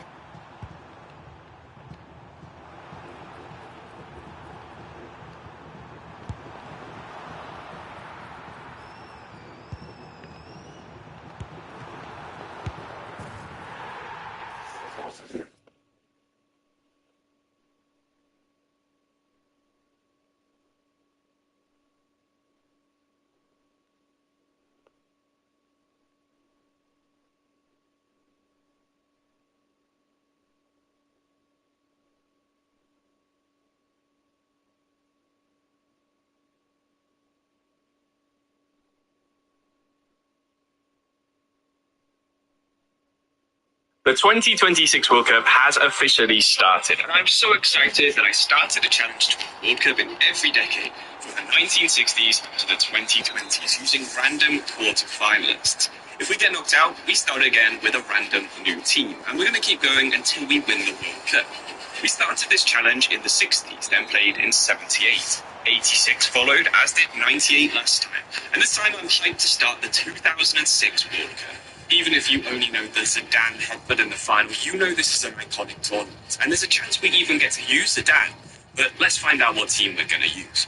We have Germany, Argentina, Italy, Ukraine, England, Portugal, Brazil, and France on the wheel. Very iconic, and whoever it lands on will play as. So, it's going to be Ukraine. And that's not as bad as it might sound in 2026, because this was a team that had Andrei Shevchenko, and players like Voronin and Chigrinsky that played at an elite level. We also have a very tough group with Spain, Saudi Arabia and the Czech Republic. But rather than look at the team, I think we need to go straight into the first match against Spain. We have to do this because some pretty bad stuff has happened to my footage. This is as good as I can recover it, and you can see that it's probably not good enough for my standards as a YouTuber. Check out the timestamps on screen right now if you want to skip to all of the corrupted footage, because it does get better at the end of the video. But basically, we got pummeled by Spain, as you would probably expect. That was until the last 20 minutes where we turned into demons. Our first goal of the comeback has been fully corrupted. I can't include it, but our second was this magnificent. Shevchenko had arrived in Germany. Game 2 was also hilariously disappointing. This time we went 2-0 down to Saudi Arabia, but that was we lost to Saudi Arabia, meaning we had to win the skill. And all the footage of that match is fully gone. It's annoying, but we did lose it anyway. We then spun the wheel again. This time we got prime golden generation England. Amazing stuff and exactly who I wanted to use. But sadly, again, the group stages are almost entirely corrupt. I'm really sorry about that, but from the knockout round onwards, all of the footage is back to normal and the video goes back to normal. So we started out against Paraguay with England, and this time we scored just before half-time. Although there's only this one still frame of proof of a replay that the goal didn't go in. In the second half, we were holding on, and that's where this footage kind of starts to go on. Paraguay was surprisingly good, and in the very last minute, they scored a header. But thankfully, the assistant referee said it was offside. Holding the impressive first match against Paraguay, but with a win, we go straight to the top of our group. Next up was a game against Trinidad and Tobago, an awful team from the Caribbean. They have a few players that you might know from playing in the Premier League, like Kenwyn Jones and Shaka Hislop, and it didn't take long for us to score. Wayne Rooney would swaz one past Hislop, and it was 1-0 within the first 10 minutes. But annoyingly, Kenwyn Jones would score an early equaliser, and in the 60th minute, he would score a second. We would actually go on to lose to Trinidad and Tobago with England's golden generation. So the third group stage was very important, and we did actually fully lose that one too. It's sad because I remember Peter Crouch put in a world-class performance. And then we go into the final corrupted match of this game. It was Germany in the round of 16. This corruption hurts me the most. We had fought Germany for 90 minutes, so many chances and so many nearly moments. We dragged them into extra time and somehow beat the Germans with a last-minute goal. We have absolutely no proof of this, but now you can see we're in the quarterfinals and we can start making the video normal with real footage, and I don't have to explain what happened. Like I said, thank you for sticking with me and your understanding of the weird explanations of what actually happened, and I promise next time I won't accidentally delete my gameplay footage the day before I decide to edit a video. But that's 4 minutes in, so let's get back to actually watching the matches, where it's England against Netherlands in the quarter-final. We've decided to go with the same team that got us through the final group stage game and that game against Germany, with Rooney and Crouch up front, Owen dropped to the bench, and going back from the 4-3-3 we used for the first two games to the 4-4-2 that England traditionally like to use. Lampard and Gerrard did work well as a combination against Germany. Let's hope that they can do it against the Netherlands too. We have Cole on one wing and we have Beckham on the other, and he's won us a free kick within the first 5 minutes. And that was so close to being trademark David Beckham. The Netherlands have a dangerous side themselves. Wesley Sneijder providing chances to Ruud van Nistelrooy, Robin van Persie and Ian Robben, with Ryan Babel being a threat against Gary Neville's lack of pace on the other wing. Speaking of lack of pace, Crouch can't quite get the ball past Johnny Heitinger and Van der Sar comfortably collect it. With all the talent in this squad, we are kind of relying on the big man, Peter Crouch, on the ball here to actually provide something for us, but yeah, his touch might be good for a big man, but his passing not that great. It's been a pretty miserable first half for both teams. Not many chances, and the chances that have fallen for us have mostly fallen for Peter Crouch. Wayne Rooney only really involved with us when we try and press a little bit and try and get him to win the ball back. We've had really good work rate. Our defence has been on top of the Netherlands attack, but honestly, going forwards, we have no fluidity at all. Ferdinand kicks the ball away, it's half-time, and that means it's time to make a change. I don't know if the fans are going to like this, but Michael Owen is going to come on to replace Wayne Rooney, and hopefully Michael Owen can have some kind of impact on this game. Beckham down the right, chips it, and Owen is actually going to get there. He gets a good touch. Can we get the cross in? Oh no, he's absolutely taken him out, and it's a red card. Definitely not the impact that we wanted him to have. We're down to 10 men. And we've got about 25 minutes to try and hold on. We've got Peter Crouch leading the line by himself, and this is all about the defence now. Van Nistelrooy's ball comes across, Rio misses it, Cole doesn't react, and Robben slots it past Paul Robinson. It's a really nice ball in, it's a really nice finish too, but questionable at best from Rio, and even worse from Ashley Cole. We've got to react straight away. Cole dribbles round one. Can he get back? He can. He's got a couple of options. One of those, Beckham. And what a finish! He let it go across his body in for massive far post.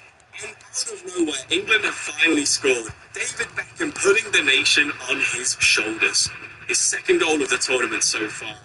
Probably the most important one of his career, or at least since Greece 2001. Crouch lofts it to Beckham, and you probably want them to be the other way around. And Crouch is going to get another chance to cross this one in. It's going to Lampard this time, and he can't win the header. I think that's going to be the end. Yes, that's 90 minutes done, and we're going to extra time. We're going to have to try and get Crouch to stay in the middle. No more drifting outside Peter. And we'll try and get a few legs around him, with Walcott and Hargreaves coming on. One to be box-to-box, one to be pure pace out from the wing. And it's all pressure now on a 16-year-old Theo Walcott who made it into the squad at the last minute. Neville, up to David Beckham. Can we hit it? We can. Saved by Van der Sar. Really good chance for England. There's a gap here for Netherlands, but I think he's offside. He is. Good defending from Rio Ferdinand either way. And England have just 5 minutes to hold on, and then they're going to penalties. But it's Van Nistelrooy. He's volleyed it past Robinson. Oh my God, we've got 5 minutes to score. Ruud van Nistelrooy, the man that's playing in England, has scored against us. Beckham, has he got one more Hail Mary in him? It's a good cross and Crouch is nowhere near it. There's 1 minute to go. The Netherlands don't time waste. Goes to Terry, he loses it. Neville, we try and get it forwards. Gerrard, we've got Hargreaves, but we're going to go direct to Crouch. And Rio Ferdinand can't get on the end of it either. And we're out of the World Cup. We have no choice now. We have to spin the wheel for a third time. The 2006 World Cup is proving to be the most difficult one for us to win. We've only taken 2 tries on every other tournament. And this time, the wheel gives us Italy. They might not have qualified in 2026, but in 2006, this is an elite team that can defend like no other team in the tournament. We have Cannavaro and Nesta at the back with Zambrotta. We have De Rossi, Gattuso and Pirlo as potential holding midfielders. We have Buffon, who's the best keeper in the world in 2006. We've got Luca Toni, we've got Del Piero, we've got Inzaghi, and we have Totti. And rather than playing the group stage for the third time in this video, I decided we're just going to skip to the round of 16. We got a draw against Ghana, we beat the USA 3-1, and we beat the Czech Republic 1-0. And that gives us a tie against Australia in the round of 16. If we win this, we're already straight away into the quarterfinals. I think we have a really good chance of beating Australia. This is a prime Australia as well. It seemed like so many nations had their golden generations at the same time. Viduka, Huel and Cahill are all in this team. Even Bresciano and Schwarzer are good Premier League level players. We're going to go defensive like we did in all three of the group stage games as well. And we're just going to try and not concede a goal. By going defensive, we aren't parking the bus. We want defensive possession on the Australian box. And that is what we managed to do for most of the first half. Peralta chipped one to De Rossi, who'd broken from defensive. That's probably the best goal we've scored by any player in this series. A pure volley, the sweetest strike Yeli De Rossi's probably ever hit. And we go 1-0 up against Australia. It is pure dominance in the first half. Totti can wriggle away from his three markers basically whenever he wants. And if Australia ever dare to attack, Buffon's there, Nesta's there, Cannavaro's there, or Pirlo is there to intercept. I can't believe it's taken us this long to talk about Andrea Pirlo. Because not only is his passing unreal, his work rate, his defensive capabilities, and his positioning are all elite. Not only is he a brilliant playmaker, but he knows how to position himself on the attack. And when he won the ball back here, I thought he'd probably put us 2-0 up. But really, one of those chances should have gone in.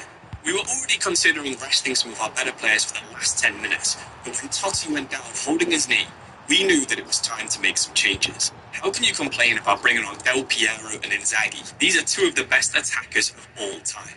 And Inzaghi proved his worth by beating Popovic, going one-on-one, and coolly, calmly slotting it in to get us the 2. A beautiful performance from Italy. We went into this game expecting a clean sheet, but not only that, we stopped Australia having a single shot on target. We were ruthless, and we were everything this Italian national team wants to be. We won every tackle, every header, and that got us through to the quarterfinals, where we'd have to be even better. Because this time, we were playing against France.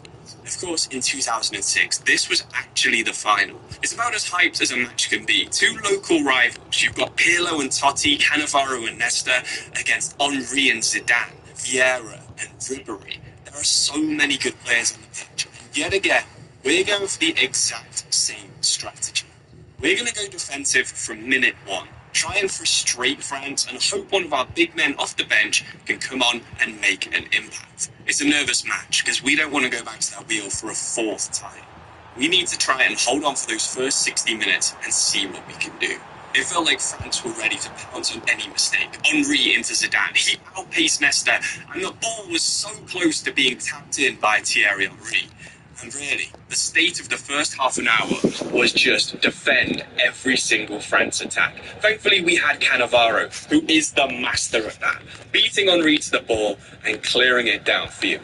20 minutes in, Henry would have another chance. He would try and get past Pirlo, but our midfield was just as solid. Peralta, a defensive midfielder who's playing on the left, would then get the ball forwards into Totti, and that's kind of where our strategy broke down. We didn't have the pace out wide. We were relying on Cameronesi to get forwards. So instead what we had to do was just keep the ball, recycle it, and see if we could get it to Pirlo.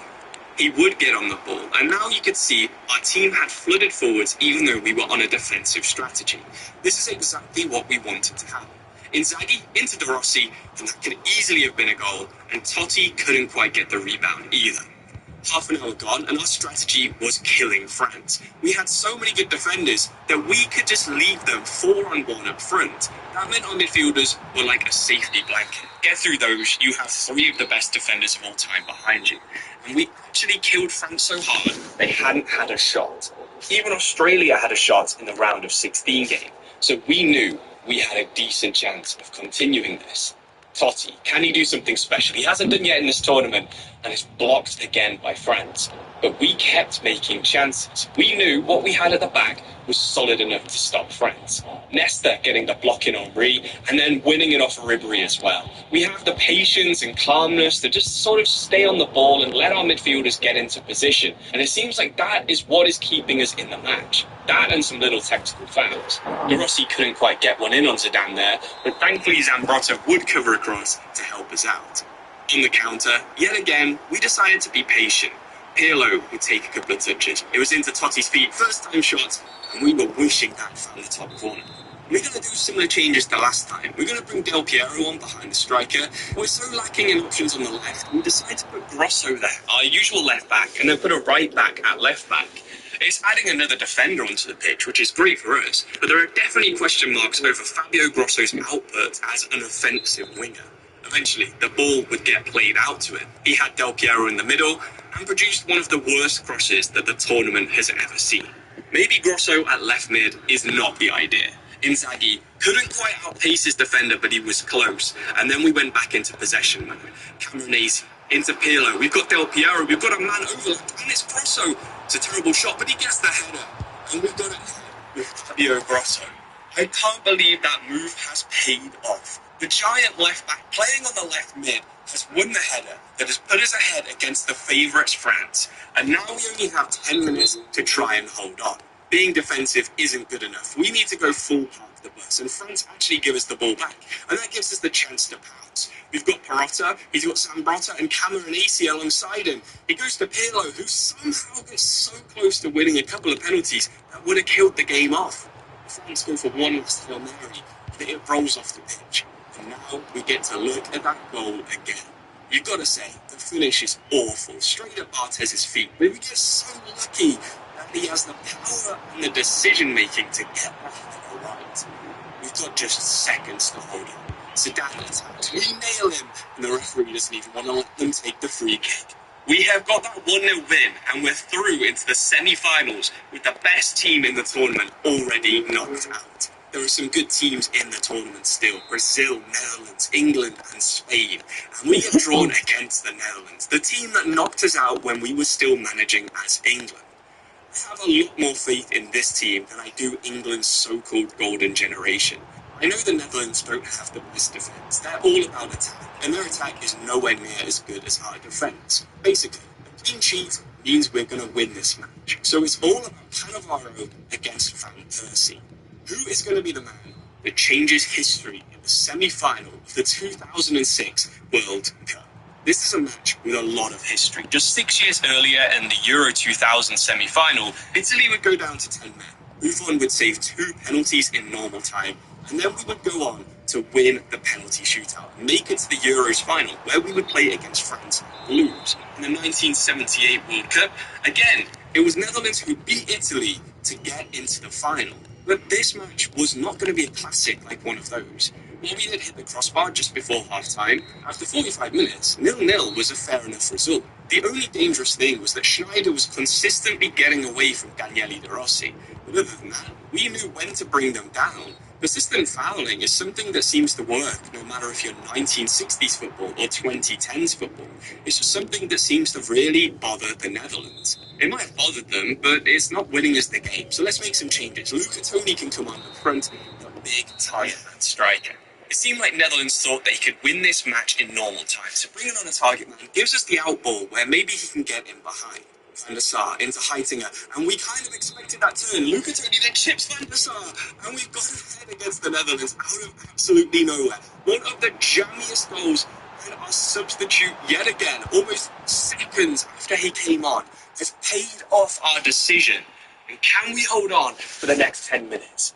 Dirk Kuyt, Nesta wins it. Van Persie's volley just misses the target. Dirk Kuyt again, and Nesta wins it again. Back to Buffon, seconds to go. Perotta into Pirlo. Ref doesn't even give us time to hoof it away.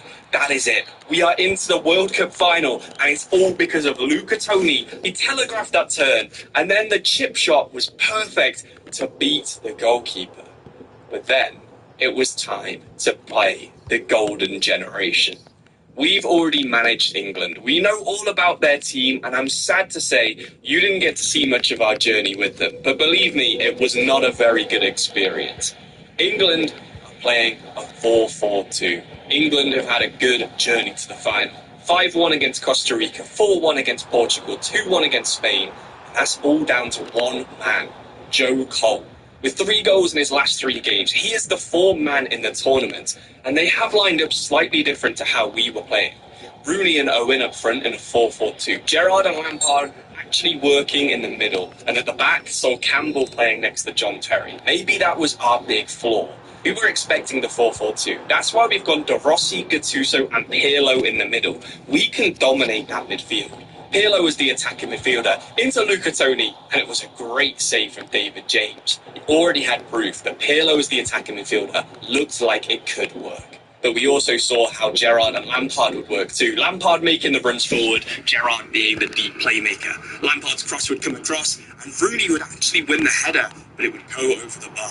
Again, Gerrard being instrumental, dictating the play from deep. He would find Owen. What a run that is from Lampard. He chips it up and pokes it over Buffon's head, and we are behind in the final. Are England finally going to do it? Beckham's cross. Lampard could have got a second. Rooney back out to Beckham on the corner flag. It's a great ball in, and finally Buffon has some kind of authority over his box. But do we have a chance to counter-attack? Gattuso into Tony, out to Cameronesi. It's a poor ball, and we do have a couple of England players nearby. One of them's Gerrard, and he has bullied us. That is an absolute key interception. Lampard, Beckham, Lampard. That looked like it hit a hand, but the referee's not giving it. We can't get it up to Tony. We're going to have to make changes at half-time. Pirlo as the attacking midfielder has been fine, but we need someone like Totti or Del Piero behind Luca Toni. Let's just hope that we can find that goal in the second half so we don't have to do all of this all over again. It's now been about an hour since England scored the goal. In the 70th minute, we decide to go for it. Ultra-attacking, sending Cannavaro up front. With Gilardino, he beats Ashley Cole. Can he get around Gerrard? He can. Can he get the shot away? He decides to go around Lampard as well, and Steven Gerrard is there yet again. We've now only got 15 minutes. Del Piero gets lucky with his bounce, but Gerrard intercepts once more. This is really turning out to be the Steven Gerrard final. He has dominated us in every aspect. England bring on Peter Crouch, but we're the ones going long. Even when we're offside, we can't beat David James. And we're really running out of time. Walcott into Gerrard. And finally, Pirlo beats him for some physicality. De Rossi. We've got a couple of runners alongside us. Are we going to play it out wide to Grosso? Can he get the ball right? This time he can. Morata's there. He put it from the left. Is the equaliser with just 5 minutes of normal time to go. A beautiful volley straight through Sol Campbell's legs, and now we can go back to being defensive. It was such a stressful bit of time, but now we go back to playing how we've played throughout the rest of the tournament, unless we can counter him. Cole brings us down cynically. There was definitely a couple of covering defenders, but the referee doesn't think so. It's a red card, and we have got very lucky there. Before we even get into extra time, we have the chance for one last attack. Or maybe we don't. But still, we'll take this. 10-man England against 11-man Italy. Player for player, we are a better team. Now we just have to make the most of it. Pirlo with a raking ball forwards into Perotta. Has Beckham got the pace and the stamina to get back? He has, but Perotta wins it into Del Piero. He beats his man one-on-one. And it's a great block from Neville and from David James. Del Piero recycles it. Pirlo, we've got a runner. It's Perotta. He's already scored one and so close to getting a second.